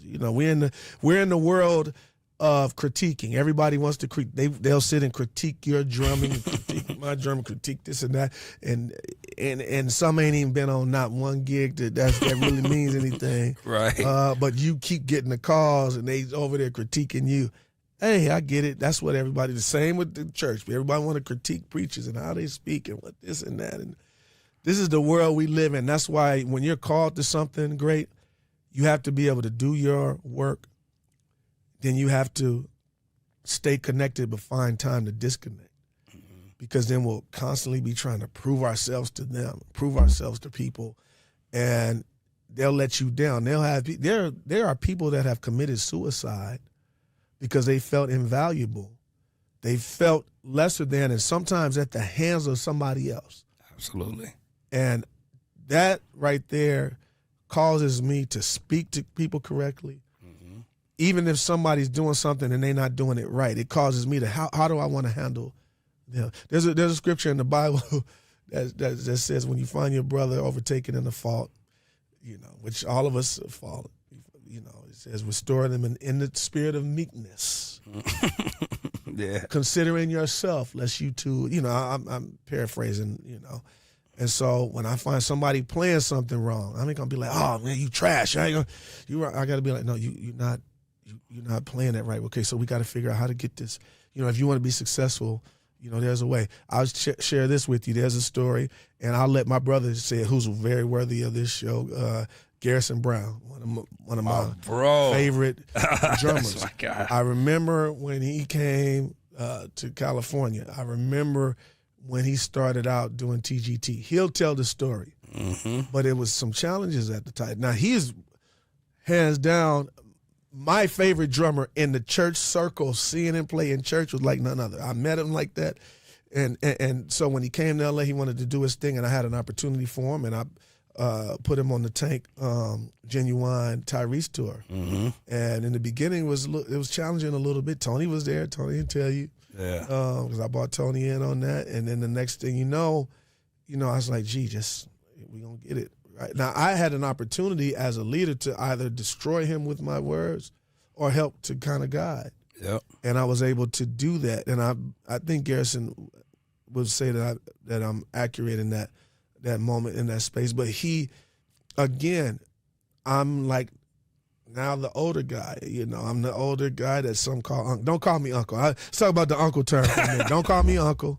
I'd rather be a big bro than your uncle. Don't call me uncle. Yeah, for sure. My name is Nisan. You call me Nisan. But as a big brother to G, and now just watching him do his thing, we're blessed because, I get a little bit of Chicago every Sunday in my church because Clemens, my God, great Clemens Poindexter plays for Grady Brandon Temple. Clemens. But the City of Refuge, Pastor Noel Jones, who was my bishop, while they brought their new building, they're working on their new building. They play they have service at our church. Gotcha. Okay. And so before I get to go in there and see Garrison just smacking them drums, I'm like, God, this guy is so good. Yeah, it's different. And I love to appreciate. That's the thing. Another thing I am going to do, this is what I'm going to do. I'm going to say it here. I probably shouldn't say it, but I'm going to say it right here for the first time on Untold with Rex Hardy Jr. And that I'm going to establish an award show for musicians. I'm going to do it because I think we have to celebrate and appreciate one another. And there's the way I have it in my head to do it, I think it's going to be a hit. So I'm talking to one of my producer friends. When I get home, she's going to help me with this because, I talked about it with a couple other people. But I'm saying that to say it like Garrison, I was able to share with him, help him in the beginning. I'm one of the many that probably shared with him. And then now I'm watching him. He's tearing up the world with Alicia Keys right now, killing it. And so murdering that gig. And so to be able to share and how we do it. We are here to build up individuals. We have to do it with love. We have to do it with grace. There's people that had to do it with me. There were times that I, dropped the ball. I give you a story. I really dropped the ball. And I'm embarrassed by it, but it's all in jest and fun anyway. But one time I had to go sit in with Teddy at the Tonight Show. He had an emergency. Ricky called me and came in. I didn't even read music.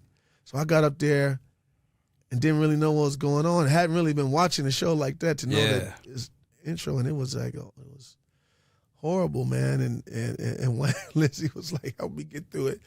And between that and another time doing the Emmys, didn't read, and I had to. Ray Chu was like, "Listen, You want to deal on this side? You gotta. I said, got it, sir. Yeah. I went, did my due diligence. That's the only way I could do Dancing with the Stars. Absolutely. You know what I'm saying? You know what it's like with Idol, because we ain't rehearsing all day. We don't like to rehearse in where we at with things now. Yeah. Right? We gonna read. We don't want to spend 20 hours rehearsing. We'll pull up them charts, we're gonna read them, we're gonna do it. You know, so I had to learn that.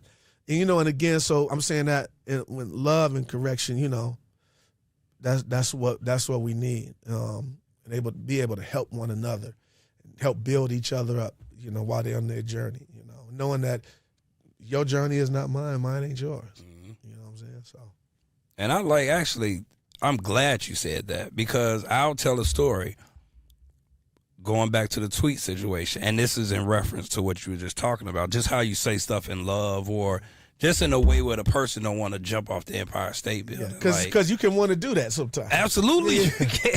Sears Tower, come down. No, we didn't mean it that way. Come off the tower. No, it wasn't your fault. Yeah, you're right. And I remember, bro, like it was yesterday, man. And of course, we had built a bond by then. But you called me, this was a Saturday. I'll never forget it. You called me like, yo, bro, I got a situation for you. So I'm like, all right. First of all, you had your own ringtone on my phone. So that's the first thing. It was like you, Teddy, Kern. Shout out to Kern. Yeah, Kern, that's my man, yeah. Yeah, man. He changed a lot of people's lives. Yes, he has. To say the least. He needs a documentary on him too. Oh, he gonna be here. He's gotta he gotta come be on the podcast, but he really Kern has had, people can say whatever they want.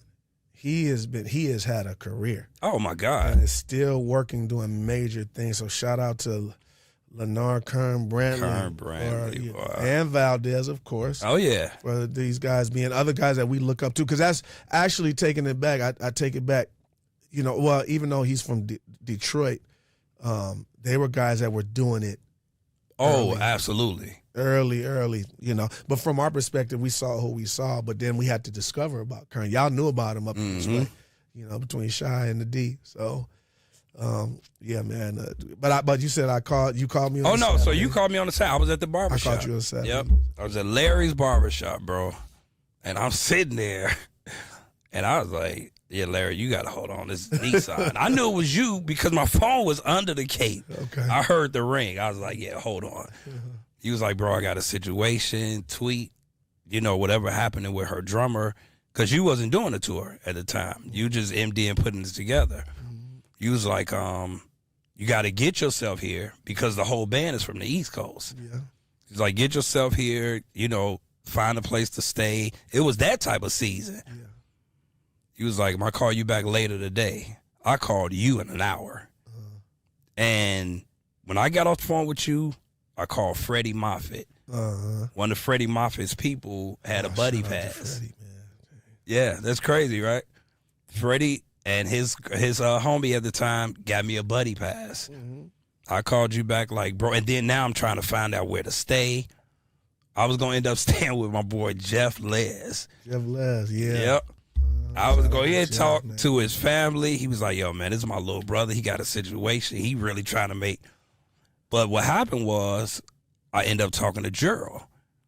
Talked to Gerald Hayward. And Gerald was like, ironically, you remember Tweet was rehearsing down the hall from Mary. Mm-hmm.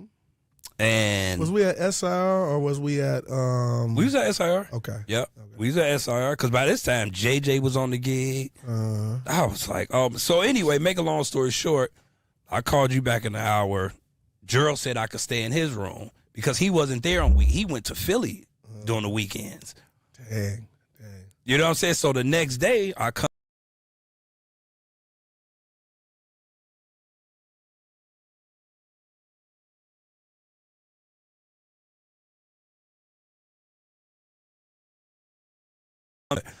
Dog, me and you got out in front of Olive Garden.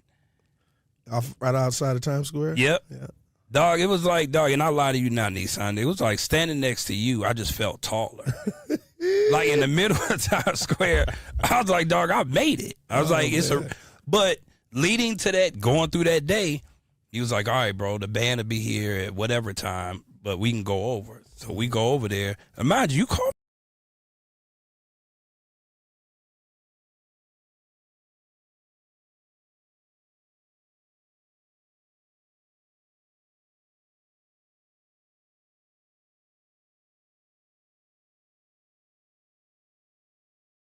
I was like, I can't get it. It was like I think you were just nervous. It was new. I knew just by discernment in humanity, you were a little nervous, and even them simple, because them songs is simple.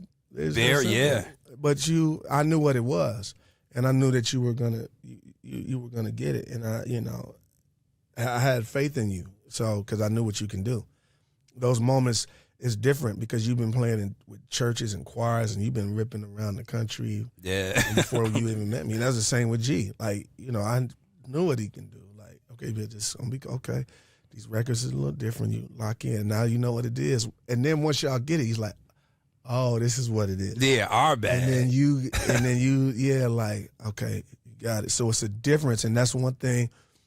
At some point, it would be good to sit down and talk with drummers about that, because you and I have been to places and we've watched drummers play gigs that other drummers have done, and they dilute what it is because they're not even conscious of what they're doing.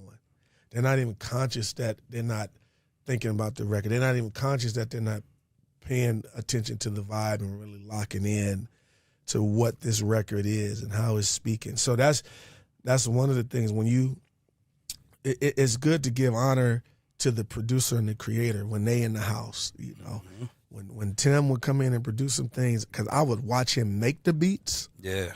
On a couple occasions, I was fortunate to watch him make the beats, like that Missy album. What's the album? The third album, I think it was, with 1 Minute Man and all them songs we worked on that album.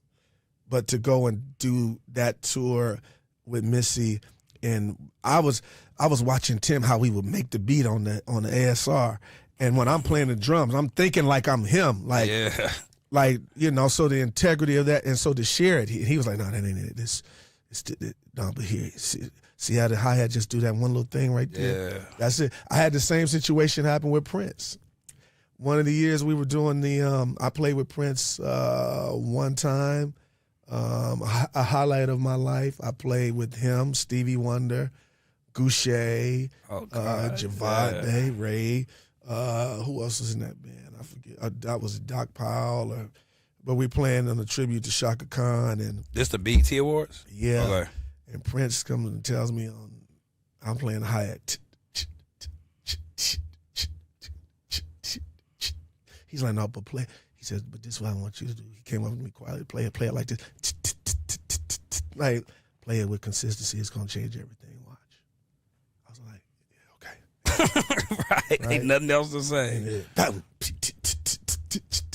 And he's up there when we rehearsing. He looking back like, I told he you. ain't gonna say nothing. Like, that was enough for me. I was like, but it's listening. It's sharing, like, because they know something about it that we don't. But had I paid attention to the detail, it was always that. Yeah.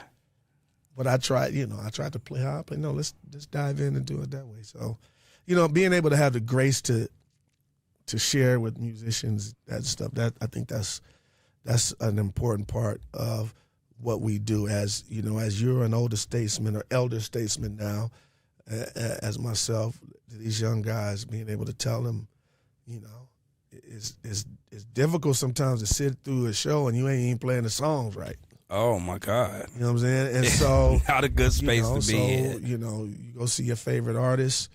It matters. It matters. And I think it mattered in the genres that we were growing up in, like me, 80s music. You asked me earlier, what genre am I on? It's all 80s.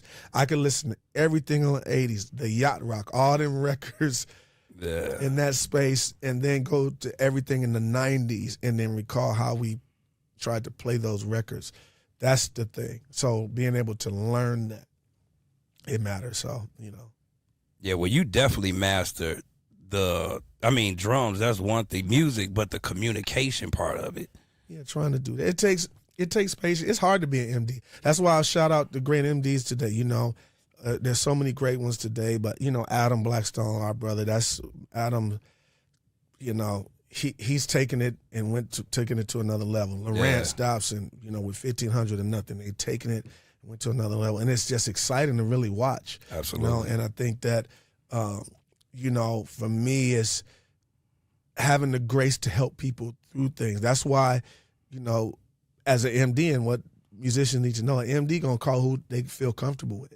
Just because they don't call you don't mean they don't like you. They call you. You could be the nicest person. You can be dope as heck, but they got to call who they gonna call. You know what I'm saying? So like I think you and Teddy shared, you know, to sit in the chair with Teddy on some of the things. And Ricky, that's a serious thing. I've done it a couple times. Yeah. You know, for you to sit in the chair on any of my gigs, like, to be quite honest, it was only you and Day Day. Shout out to David Hatton. Oh yeah, Day Day, that's my was man. a monster. And, you know, for me, I was moving around and I needed to, because most artists like, I want you to be there. Mm-hmm. And so as an MD, I got to make that decision. Okay, who I'm going to call Rex. I know what I'm going to get with Rex. I'm going to call Day Day. I know what I'm going to get with Day Day. You know, there's a few that you can call to do it that ain't coming. They ain't trying to talk bad about you. Ain't trying to take your gig. You know, I've been there. I sat in with a couple shows with Mary for you, which was fun for me. You know, it was just fun playing them records. Now, when it come down to the intricacies, I'm gonna give Nisan, and you know, I can't give Rex. Yeah, you know yeah. what I'm saying? But you know, I think to be able to you know, as MDs, they call who they're comfortable with. That's why Ricky will call 9 times out of 10. You're gonna see the same people. Absolutely. Because he knows what he has to do. And Adam, the same thing. When they have to do the Oscars, when they have to do these awards, you got to call. And the same with me, I would call, okay, I got to call this one. So that way it's easy because I ain't got time as an MD. And you notice you ain't got time to be sitting up there and worried about this one not playing it right. And you telling them, and they late, and they can't even get the sounds right, and they're not even on the vibe, and then they over there schmoozing with the artists, or they show that they're so happy to be here, that they're more happy to be here than they are happy to actually play the gig. Absolutely. So, you know, these are things we learn, and that's me giving game to you young ones coming up, you know, to, you know, show up with that integrity to play what you're supposed to play and leave the silly stuff for silly moments. But when it's tens and hundreds of thousands of dollars on the line, come get this work, play this music, go home, cash that check, enjoy yourself. Do it. But yeah. No, all of it is you know, it all goes hand in hand. But with what you're saying, I think it's also about the person on the other end being willing to accept. Yes. Because, I mean, you can't get offended by everything. Because, like I said, I put it to you like this, had I got offended from what y'all told me, I wouldn't be nowhere close to where I am now. Because the day we talked about when we got out of tweet rehearsal, 2 calls I used to always be not fearful of, but it was you and Teddy. Oh, Lord. Because it was just a way, and Teddy, he was way over the top. It was just like, Teddy, you just... Teddy gonna say what's on his mind. That's exactly what he's going to say. Brother Ted, you always say what's on your mind. Bro, I called him. We was about to go to Virgil's. Okay. Because by then... Shout out to Virgil's. Virgil's, man, listen. Pecan pie. Golly. Barbecue. Anyway. But Mary's band was there, so JJ, Terry, Santi. So I'm sitting there with y'all. I'm like, wow, like these are the... But I was like, man, yo, how do I sound? You was like, you gonna get it. And then I called Teddy. I went outside and called Teddy. I was like, yo, what up? He was like, yeah, man, so And wait a minute, for the record, I didn't just go right into you gonna get it. I probably said a bunch of things before, and then but you gonna get it. Yeah. Oh no, yeah. But that was the premise of your statement. Like, Yes, you gonna yes. figure it out. Yes. I had to know that going into it, otherwise you wouldn't have lasted. Just like same with me. Yeah. There's some people that, I mean, and we all go through that. Mm-hmm. You know, and yeah, I had faith in you to be able to get it. Just like people have faith in me to be able to get it. You know, And you took it and you flipped it. And that's what I tried to do. Yeah. Like, I was like, Teddy was like, I heard it's not going too well. Mm-hmm. I was like, yeah, man, I just got here. He was like, well, you've been asking to be in this position, so figure it out. Mm-hmm. He was like, if I was you, I would stay up as long as you need to. Yeah. Bro, yeah. I went back to that room, Nisan. I didn't sleep. Matter of fact, I ended up calling you in the middle of the night sometime, like, yo, what time does SIR open? Uh-huh. You was like 8, but we ain't got to be there at 12. Uh-huh. I was like, cool, I'll meet you over there. I got there at 8. Yeah. Dog, I knew the show better than the guys. Yes. And that's when I was like, this is what it takes. Yeah, it's whatever it takes, man. You have to do that. We have those things, you know. Of course, it's not as intense as that. But even now with Dancing with the Stars, we have those moments, and there's something that's going to come in that's probably swinging a little different.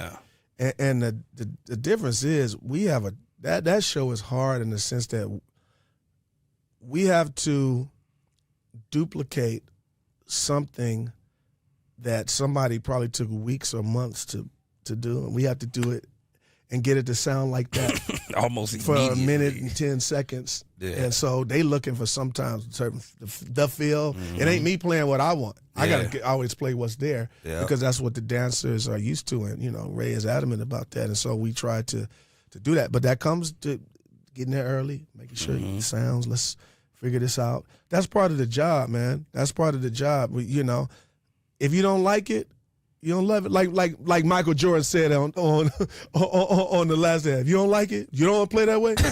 Don't play that way. He totally was emotional. If you don't like it, don't come over here. You go play for somebody else. But here, with this particular product, we try to make it sound like the record. Same with every artist that calls you the MD, every artist that calls me the MD. My job is to make it sound like that. When a lot of people don't know or may know. I don't know. I took time for about a year working with Usher. When he made the transition and got the 1,500 guys, and my man Jaha called me and said, "Yeah, I want you to come in and kind of help lead the situation." And learning from him, like Usher, how every artist approaches their music different, right? And so learning things and what they're looking for and what they need. Our job is to deliver for them what they're asking for. And that's a tough position to be in sometimes as a leader. Yeah. Some of the artists ask for with technology now, they think they can get the world. Immediately. Like quick. You know what I'm saying? But look at the days and, of old, like it's a long time ago, like the 70s and 80s when they wasn't doing all that, and they had to play it live, and they had to. Yep. What you gonna do when the computer crash? What actually do you know? Can you? So these are funny things that I'm saying. I'm in jest, of course, but when you do the basics, come in and learn it and make it happen, man, and play these parts. And you got some guys that's doing it in an amazing fashion. Now, like I said, I love and watching the young homies go in there and just smash and kill it. Like, it's some killers out there. Whether it's Sticks, whether it's Rico. Rico just he's one too. Like you like, man, Clem. When Clem is on them drums, like I said, I'm blessed to have Clem playing at the church. If he's not there and Jermaine comes or some of the other guys, it's like, man, like, and I'm one. I adopted a mindset of being appreciative and of enjoying other people's creative experience.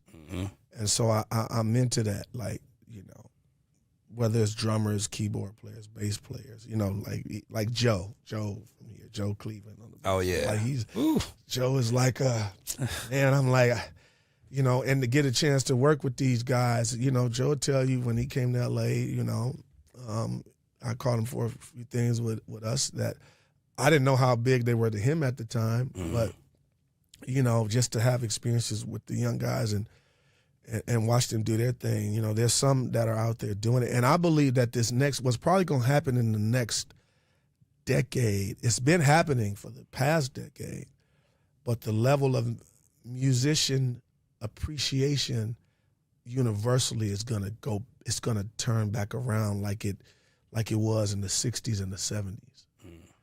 I believe that. So when we see guys like Spud with Ghost Note, and when we see Corey Henry, you see these guys doing amazing things, and these artists that are really into the musicianship, I think it's a good time to just sharpen your skills, to be ready, because those that plant seeds in it now, there's going to be a harvest from it in some years for those that are creative, that produce. Like I tell you, Rex, you're a producer, amazing producer, beat maker, arranger, who should be doing an album. I feel like that with all of the content that is needed for all of the many hundreds and thousands of platforms, there's music that's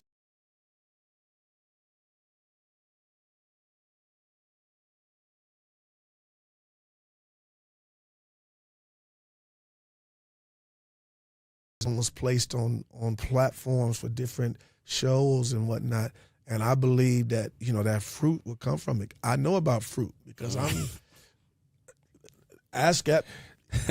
hit me yesterday. I know about fruit. You know what I'm saying? And, so I'm saying that you should do it now. If you do it now, it'll pay off later, even when you're struggling. And we know what it is to be in the beginning, struggling, trying to figure it out, and riding the waves of that beginning stage. And then it happens. And then how do we allow it to keep happening? Mm-hmm. It takes being a good person. It takes studying your craft, sharpening your craft. It takes being patient. It takes all of that. So, yeah. But you've always handled all of that with such humility, bro. That's one of the hardest things to get people. No, it's crazy. It's like people, and the thing is, it's not even the level of gigs all the time. Some people aren't doing anything. Yeah. It don't have nothing to do with you playing for this artist. Like they literally could be doing nothing. Yeah. And they just have this thing like, oh, I'm that. It's like, yo, man, like take it, because for me, like I said, the respect I have, no matter what I do, is never leaving, because in my mind, I know I wouldn't be doing what I'm doing if it wasn't for the path through you all. Yeah. You get what I'm saying? Like, so how does that, like the humility part of it, and I know we touched, in a few pockets of how, but it seemed like that's one of the hardest things for people to really grasp. Yeah, I think there's a few things to that point. People don't know who to trust. Mm-hmm. People come in guarded. Either there's some that come in guarded and don't know who to trust. There's others that come in arrogant, like they the cats meow and the dogs bow wow, as my bishop says. Like, for me, I come in with the level of gratitude and appreciation because it didn't have to be where I'm even here. Yeah. So that's how I show up.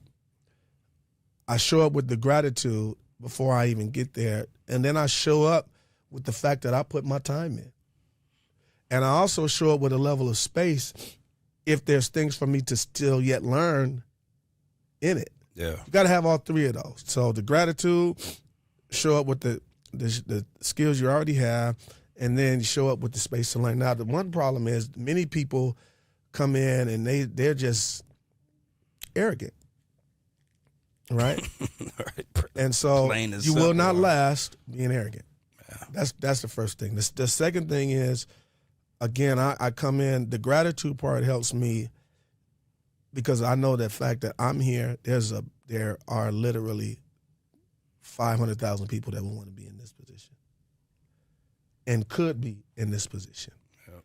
And so I'm grateful. I'm humble. I'm also grateful for the fact that God allowed it to happen. And so I'm grateful for that because something had happened and I could not be here the next day. So let me enjoy this moment. Let me bring my best to the moment. Let me be humble in the moment. That's whether I'm playing the drums or I'm MDing or I'm producing. Yeah. Now, when I get in there and I'm MDing, I'm expecting everybody else to be humble. And I'm expecting y'all to get on the same energy I'm on. Right. Be on the same energy I'm on. We happy to be here. We're grateful for this opportunity to play, make money as people who are believers or not, because I work with both. You know, let's get in here, let's ride, let's make this music, let's have fun, let's get on to our family. Period. Anything else is uncivilized. It's you don't ungodly. Have to look at that. Yeah. Anything else is uncivilized. It's ungodly. It's, you got to be grateful for these opportunities. So the humility part comes from that. We've seen people have it, then lose it. Mm-hmm. Some people had it and lost it, and it was their fault. Some had it and lost it, and it wasn't their fault. Mm-hmm. And so I want to be humble always in the space because, it could be something else. It could be something else, man. I'm even more humble now, like I said, with Aaron passing, with all of the other legends and friends that have transitioned, thinking about Daniel Jones, thinking about just so many. Kahari, we could just go down Cornell. the list. Cornell, like, down the list of guys who we know who have transitioned, and also being a part. I'm humble because I'm a part of a fraternity and sorority of musicians and singers that have actually made it. I'm humble, like, oh, wow, I get to say I played a professional gig. How many people can say they played a professional gig? Yeah. Even if it's not on the stage of award shows and this and that, there's some people that can't, let's say, I never got to do that. And it's okay for those that haven't. But I'm saying for those of us that have, there has to be a level of humility that we come in, man, just being thankful to be able to do it. That's why the artists that, and this may be a subjective statement, the artists that do make it, the ones that have longevity, there has to be a level of humility in it. Now, they could be very confident about what they do, but there's a level of humility there. Like, I feel that with Beyonce. I feel that she has a level of humility and grace that's there, and appreciation for the moment. As I've watched her documentaries and as I've worked with her, and been around, I see that. But for the work ethic, oh, you ain't coming up in here half doing nothing. You coming in to, you gonna bring it. And that's why when we go see her shows and we go see what she's done, they're stellar performances. And so the humility is there. Even there's some artists that it's definitely there. Like Missy. Missy is a humble art. There's no arrogance in her, but there is confidence. Mm-hmm. That she is arguably the most creative rapper that's ever existed, not just male or female. Yeah. Right? So but it's a humility thing. She's cool. But when she needs to pop her collar, she'll do it. You know what I'm saying? To pop off that, to let it be known. But there's a level of humility that you have to have. And humility is part of the humanity, and it's part of the thing that really will keep you sane. Mm-hmm. Because if you arrogant, professing or progressing like you something that you're not, and then everybody else find out that you a real fraud and you ain't really what you say you are, those that lie about gigs and lie about absolutely stuff like that. You can't really hide it now like you did before. Like, that's the worst thing for people to really find out that you really are.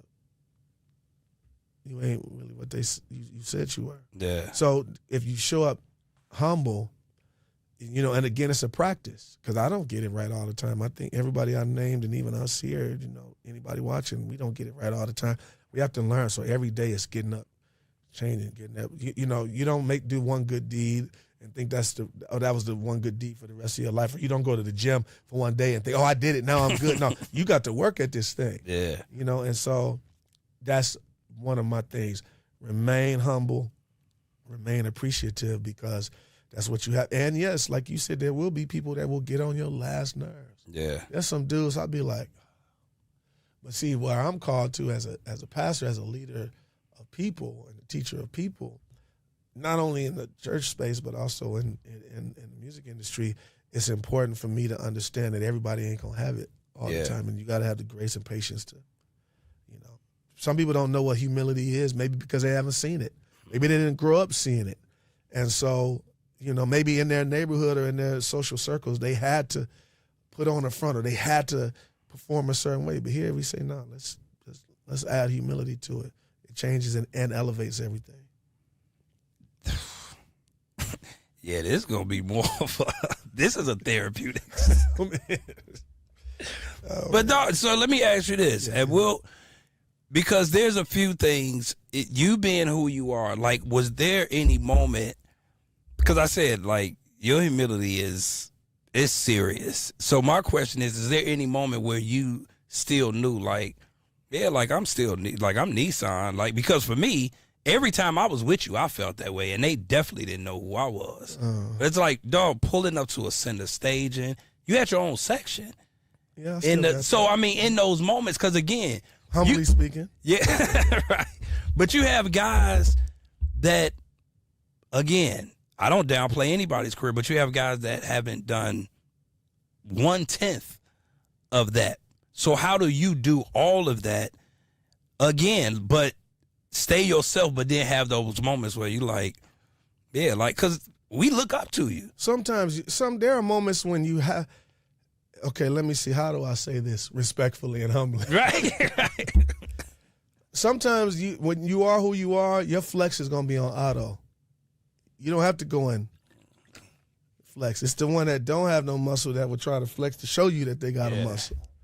But it's the dudes that's been working all the time that'll show up and you just see the muscle. And so with me, I've had some guys that read it wrong, and they'll try to challenge who you are and what you are, and then you could walk through certain arenas in LA and you see my picture there. Absolutely. You walk to some TV shows and you see my picture there, and that speaks for itself. Sometimes you don't have to do the fighting verbally with individuals. They'll see that. I had a guy one day, he came up, he was talking, he was new. He didn't really know who I was or what I did. And we in a room full of people, and he's so new, and he's a guy that's new on the scene, and he's just popping it off. And I'm sitting there like, I'm on my phone, I'm like smiling, like listening to him. And he was doing the most, only for the major artist to walk in and executive to be like, Nisan, what are you doing here? Oh, God. Oh, my God. Nisan, we ain't even seen you. I know you've been doing that. You've been at the church doing the church thing. What you doing? I've been looking for you, man. It's autoflex. You don't have to do, people, when you establish rapport and you establish your name and what you do, people, they'll know. And so, there's some that are like that. They're young and dumb and full of arrogance, I guess you could say. Facts. And, but you live and you learn, and things will speak for yourself. That's how you have people like, rest in peace, the late, great Clarence Avant, the Godfather, music. You watch the documentary on him on Netflix. People who are behind the scenes doing so much, bank accounts on thick. Nobody ever got to know. They ain't got to floss. You ain't going to never see them. They live in the neighborhood. You ain't going to see them. Right. Stuff like that. So we live and we learn and we grow. So you maintain it, and you have to decide what you want your character to be. And you have to work every day at that. And that was, again, that's a decision. I'm going to be who I am. I'm going to be great as who I am. Ain't no need to me. If I'm the kicker on the football team, I need to quit acting like the tight end. Yeah. Quit acting like the receiver. Right. And quit acting like, I'm the quarterback. Quarterback gonna get that money I'm gonna get the best money I can as the kicker, and I'm still a part of the team. When the team get the ring, I get the ring too. Yeah. But I'm playing my part. And so be okay with who you are. I'm okay with who I am in the industry. I could always go back and be like, I should have, because I was on, most don't know this, I was on the path to switching to being an executive. That's what I wanted to do. Yeah. After I had played with everybody I wanted to play with. I had been in the studio with whoever I wanted to be in there with. And so my man, rest in peace, Gerald Busby, was giving me all the tips for becoming a record executive. All of the things that I needed, because he saw it in me. He's the guy that hired me as an A&R at his record label. And I was getting ready to go that realm, but there was a tug and a calling on my life for the ministry. And then when I accepted the call to the ministry and the pastorate, it changed. And so I was like, what am I going to do? Lord, you want me to do this? He says, I'm going to use you in that. It's okay, be you. I'm going to use you in that space. You may not do that, but it's okay. And I had to learn to be okay with things. Yeah. Once you become okay with some things not going the way you think they should go, and you instead decide to go the route that God wants you to go, then, again, there's another level of peace in that, and there's less fighting, because you're not fighting against the wind. The worst thing to do is fight against the wind when you don't have to. Yeah. And so, for me, I'm okay with it. So, humility is the name of the game. So how hard was it? Because here it is, you're going into a lane that you wanted to go into, but that's also the same lane as what you've been doing. Even though it's the executive side, it's still in the music. You get what I'm saying? But now you got this pull over here. Yeah. Did it take a while for you to be like, all right, God, I got it? Or was it, you know what I'm saying? Like, well, I live every day like, God bless this day, whatever I'm supposed to do. Mm-hmm. Give me grace for it. Whatever I ain't supposed to do or whatever ain't supposed to happen, don't let it happen. Yeah. That's my theory, personal theory. I'll tell you a funny story. When I first started pastoring, I went on tour. I was out with Tamar. And, Vincent Herbert is my brother. We, been in the trenches together on a few projects. And I was like, how am I going to do this? And I'm looking at the schedule. Saturday night, there's a show Saturday night, Sunday morning. Let me get a flight back to. And I was doing this back and forth. I was flying and leaving and flying it again. It was crazy. And I was like, I don't think I'm going to be able to do this like this. So I'll just do some things that's special. And then I was cool. I was like, well, I guess I'm going to be retiring. The music thing ain't happening. Ain't going to be able to happen. I ain't going to be able to give it a certain attention. And then that's when I got the call from Ray about Dancing with the Stars. I said, well, what's the work days? Janelle called me. She said, they're going to be Friday and Monday. I was like, bingo. Count me in. Count me in. So I could do it. And so it worked. So things change and transition. And then I still do, I do a bunch of TV specials for a few producers that'll call me. Okay. And I'll do, I'll either music supervise, musical direct, and in a lot of cases play. I'll do stuff for my girl Ricky Hughes. Shout out to Ricky, Magic Lemonade, that crew. So there's changes. I'm able to have the best of both worlds. Mm-hmm. You know what I'm saying, in terms of work. And so again, the primary situation for me is pastoring and leading the church, because I love telling people about God, and I love untangling things that are probably tangled in our minds that don't free us from living the lives or the lifestyle that God is calling us to. And it's not about prosperity. It's just about being able to go and be your best and give your contribution to society and honoring Him all the way. So I enjoy that. Yeah. I enjoy that, like when I first got into the drums. Mm-hmm. So I enjoy learning. Like I said, tonight I'm excited about connecting with Pastor Charlie, my friend, and so it's different. But that's who I'm called. I'd rather walk into my calling than try to force myself into somebody else's calling. Absolutely, yeah. I'm okay with that. Once you become okay with it, I had to get over it. I had to get over, now am I going to be insecure? Oh, people going to think this is just happening, that just happened. He's like, no, your name is already great. I already made your name great. You were diligent with what you've given, and, it's all gravy. And we still working, and I'm about to, we're going to get in with this tweet project. We're going to do this next project. We're going to produce another masterpiece that I'm going to say right now that we need to call it, this is the first time I'm saying it, we need to be Southern Hummingbird 2. Oof.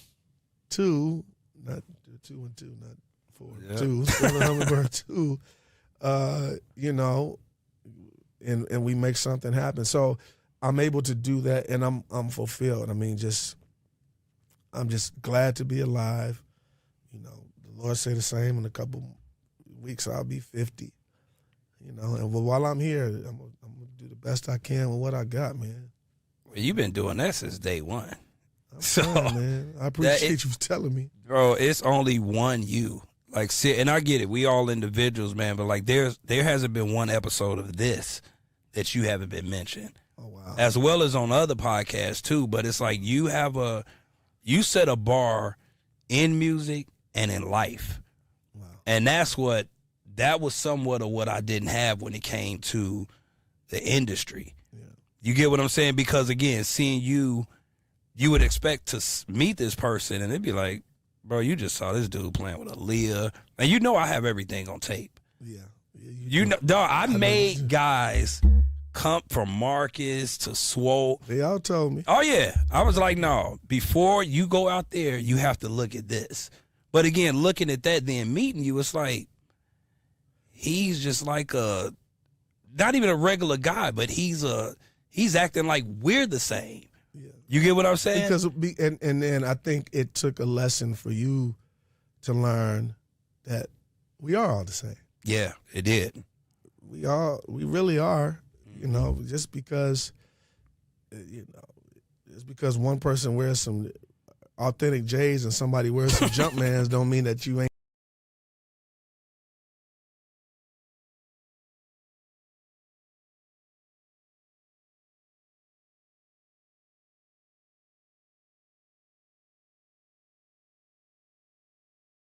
Hurt.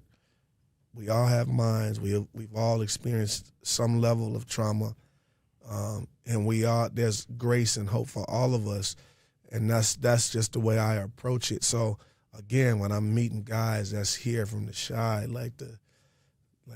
this is like the motherland of musicianship, right?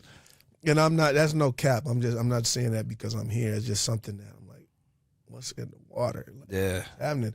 How you guys play, Calvin, how do you guys play like that? Where do they teach that? And then you see that, they like us. They had OGs too. They had Kevin Brunson. They had Oscar Seaton. They got Kahari. They got guys like that. They got Ray and Percy Beatty, and so and a whole list of others, of course, that I didn't name, but we're all the same. We're just in different locations in this country. And then the blessing is, now we get to really see the impact as you see people come from across the ponds and the oceans to come here to see what you do and what we do. And so I think we should count it as a privilege, man, to just be here doing what we do, man. There's some that will never do it. And you've had the opportunity and can say out of your mouth that I played this gig in front of so-and-so amount of people and got this much money. And I'm, so yeah, man, it's just a blessing, bro. It's a blessing. Yeah, that's no lie, man. So what are you working on now? Like, what's next for you? What you got? So next, man, so again, for those that do not know, I'm a part of a little group. I started a little group called the Soul Seekers. I'm excited about the Soul Seekers. Yours truly, Nisan Stewart, your hometown native friend, former resident Teddy Campbell, and Pastor John Terrace Tate. So this is the different group. You're going to get Teddy, John Terrace. We've welcomed him into the family. So it's myself, Teddy, John Terrace, Warren, Jubu, Charlie, Craig, Chris Payton, and Gerald Hatton. So, just last week, because we've been working on the album for about maybe like 12, 13 years. At minimum. Yeah, with Jubu living in Atlanta and Gerald living in Atlanta, Day being in Detroit. We kind of wait to find that right pocket on the release, but, we've been asked about it so much. And there are two songs that we decided just before I got on the flight to come here that we're going to mix. And we have, I believe we have an album. Ooh. I believe we have an album, and I'm going to say this, so y'all Soul Seeker fellas, don't make me out to be a liar. You're going to have two singles that's going to come out this year and possibly an album at the end of this year. So we've been working on that. That's an amazing thing. I'm going to be going into Dancing with the Stars here later this year. I also have a community development corporation called Elevated, CDC, which we do a lot of things in Los Angeles. I'm excited for what I'm calling Hope Weekend. Okay. Which is we do this thing called the Hope Ride, where we get about 50, 60 kids and take them to places that so that they can dream and imagine and hope is inspired to them. The last one we did, I was able to take them to the record plant where Mike recorded Thriller, and that's crazy. And then go in there and see exactly this is the room, and take them. So I'm excited about the things we're doing in that, and we have a big charity golf tournament that's going to happen later this year.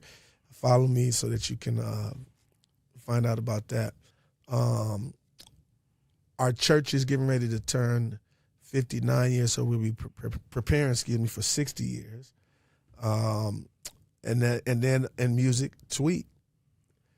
We're going to get together. We started already, so we are working something with that, and we're going to put out a record. We're going to get it together and drop that.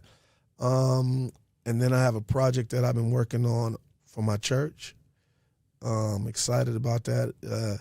It's called GET Legacy. Now, for those that Adam has his legacy project, we talked before we both released because he knew mine. I put ours out before his, but we talked about the name, so I'll get his legacy. So the GET Legacy, which is about our church. We put out 2 singles, a song called Let Your Kingdom Come, that I'm singing on the hook. They locked you in? Locked me in. It's out now. That's out now. Written by Chicago's finest, Aaron Sledge. Oh, Aaron. My brother Aaron. That's my bro, yeah. We're going to EP that together. So I'm planning to finish that project, a great project that I'm presenting like a soundtrack of music. The second song we released called When You Need It Most is more churchy. The other one is more kind of popish, CCM-ish. Then When You Need It Most is churchy, written by the Deontay Duckett, my brother, who's releasing another single here this week. He's one of those at our church. So that project, we're going to do that. I have a book that I've been working on called Find Your Way. Oh. And so that book will hopefully be finished this year. I thought it would be finished by my birthday, but it's not. That, and then I'm going to do a solo album. I'm going to do one. You're going to do a solo album? I'm going to do an album, a musical album. Yeah. Yeah. I'm going to do one. Oh, and then the other thing I'm working on is me and some of your friends, our friend Brady Cohen. Ooh, that's my boy. Me, right Brady, there. And Roland Garcia on percussion. Yep. And I believe Tim LaFave. We've been saying we're gonna do something, so we're gonna do some. That's gonna be crazy. Yeah, so we're gonna go ahead and do that, guys. We missed our January target. We said we were gonna be doing January, but everybody's busy with Brady doing his shows, Roland doing the Grammys, Super Bowls, everything's happening, and Tim all over the place. So we're gonna do something unique. So I'm still in it when it's fun. So the things I mentioned about what I'm doing now, if it's fun for me, I do it. Mm-hmm. If it ain't fun, I ain't gonna do it. And then Nelly, he's getting ready to tour. He's getting ready to go out with Janet, so I gotta put that together. Oh, dope. Oh, yeah, okay. Handle that for him, get into that. So you most likely hear us on that run he's opened up for Janet. Excited for him. Something like he's one too. Nelly is like, we've been with him since day one, so we always rock. Yeah. Have you ever done that? Kid? I didn't do no. I know Day-Day, I had Day-Day do it a couple times, but fun, great people. Mo is one of the greatest artists, and say what you want about him. He has a career. Oh, absolutely. Has a long career. So to get out there, and the blessing too about what we do, we've been fortunate to play hit records. Mm-hmm.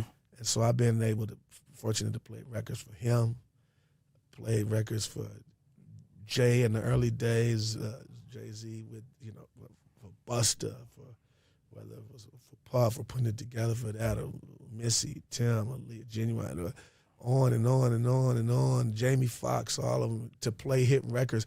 That's the high for me. When you're playing some of the top records around the world, you know it, man, with Mary J, and everybody else you play with, Jennifer Hudson, playing records that are at the top of the charts. Oh, yeah. Is so much fun playing that and then playing the classic records.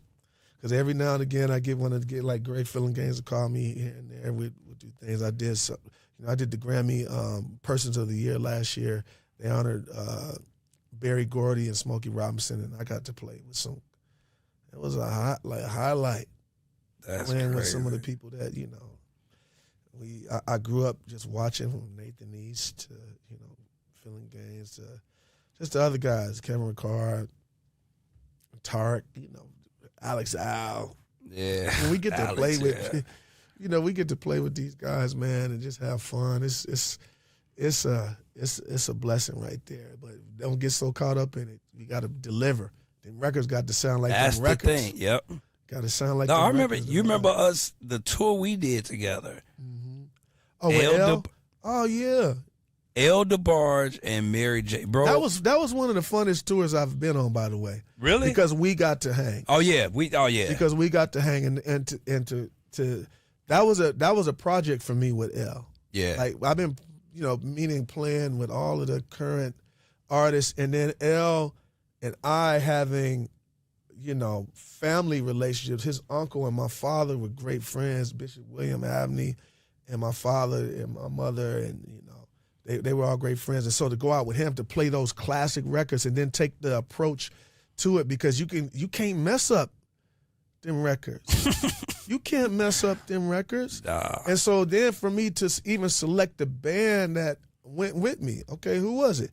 Okay, I had to get Eric Ingram, who's from around this way. And then, but Eric Ingram, one of my favorite bass players, who can play anything now and anything Oh my old. God, yeah, bro. And Eric was the one, really. Eric was the one, like, for that particular gig, because again, I was fortunate enough to get the original files from the original song. Yeah, I remember when you said that, bro. That's still crazy to me. Yeah, Ron Fair got them all to me, and was able to go through these things and say, only thing, we don't have a string. We'll keep these strings, but we gonna play it where it's gonna sound like them. Whether we were playing the Switch records, whether we were playing, everything from the DeBarge catalog, that was fun. But again, I took pride in what that was. Yeah. There's no way that L could show up trying to be Mary J. Mm-hmm. And what y'all did and have established that camaraderie with the sound of you guys playing with her, and then me taking pride in this moment of El DeBarge classics, which his voice is still amazing. That was a highlight for me to do that. No, man, I was so hyped, bro. And that's again, it's the same thing, bro. It was a cold headliner, however the tour was going, but bro, you remember I was on the side of the stage like, whatever you need, because that's how I was like, yo, you're finally on tour. Yeah. We play the same instrument, so unless it's a scenario like that, we wouldn't have been out with each other. Correct. And I, again, I've played with so many headliners. I've played with so many openers. It doesn't matter to me. I enjoy the space. I enjoy wherever I'm at, and we had such a good time. And I remember the thing that was fulfilling for me when individuals would come to that show, they would be like, "Oh my God, how did you get that to sound like that?" Mm-hmm. It felt like when we would play it at our home. Yeah, it was how I tuned them drums. That snare, boy. It was what I decided to play. Yeah. How I decided to play the fills. Yep. I don't even know the original drummer for those records. I just pop myself in the hand for that. But I know what he sounded like. Mm-hmm. And so that was it. So Eric and then Agape played guitar, and then Marcus Hodge was on the keys for most of it. Or Craig was out there with us too, because Craig has a DeBarge thing, an El DeBarge thing when it comes to his playing. Matter of fact, let me just take a moment and shout out Craig Brockman, because I probably am one who may get on these podcasts and talk about it, but Craig, it's always been my pleasure to work with him, because he has a gift that is different. He has a gift of his playing of keys, kind of like how I'm like on the drums. Like, don't ask me to solo. You might not get what you're looking for. Right. But if you ask me to play, I'm gonna do that. And Craig is he has a thing that's so fluid with his playing, man, that this is the only time I've ever seen this happen. I've never seen nobody play themselves into a fit. One time we were having a Soul Seeker rehearsal. He would tell you, we were in the back. We was at my church, and we was in the back, and we hear somebody in the organ just. And I go in, I walk in, he's just crying, he's playing, he's having a personal moment. The way I recall, he was having a personal moment, and his playing did that to him, you know, himself. Like, and I think it was amazing. And that shows the power of our instruments. That's why sometimes when we're stressed, we go sit down and play. Yep. You know, we'll sit down and play, and it does for us. So if it could be healing to us, imagine how it could be healing to other individuals that see us or pay to come watch us play. You know what I mean? So it's amazing. Oh yeah, shout out to Craig. Craig is my bro. Yeah, like absolutely. Yeah, he's one of the ones that took me when I subbed for you on Tweet. Actually, he was still there while you was moving around. Okay. He was like, "Little bro, I got you. Yeah. Relax." So great. Yeah, no. And man. he's one though. He ain't gonna play. He one of them ones ain't gonna.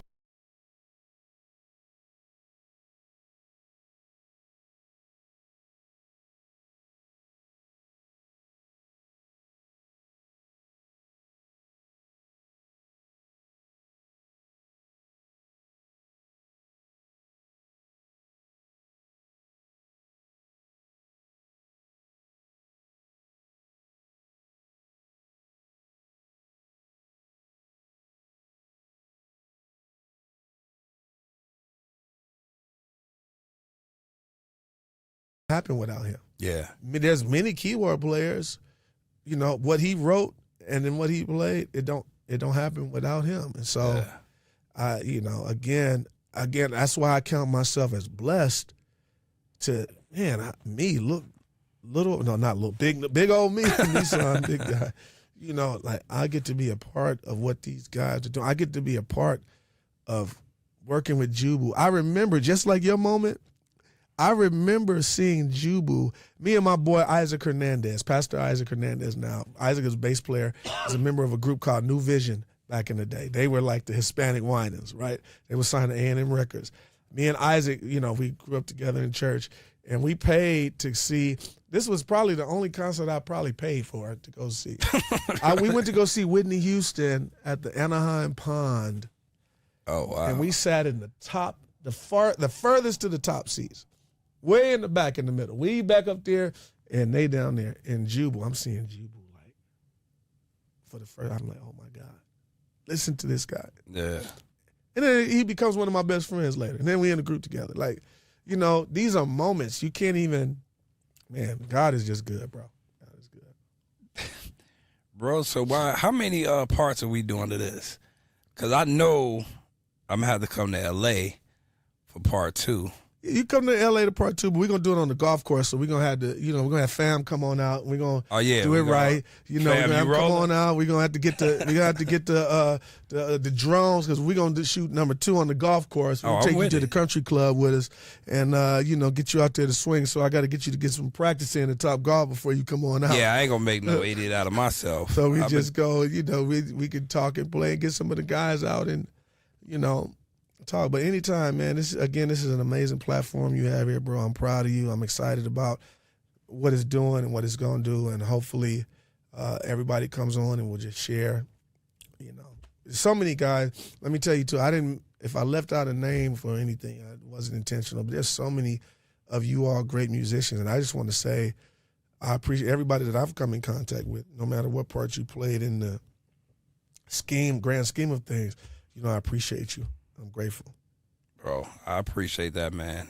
And the fact, like I said in the beginning, the fact that you here is everything. Is people talk, but you actually do. Man. You know what I'm saying? You do what you say you're going to do, and I owe you everything. So, you don't owe me nothing. Just, you know.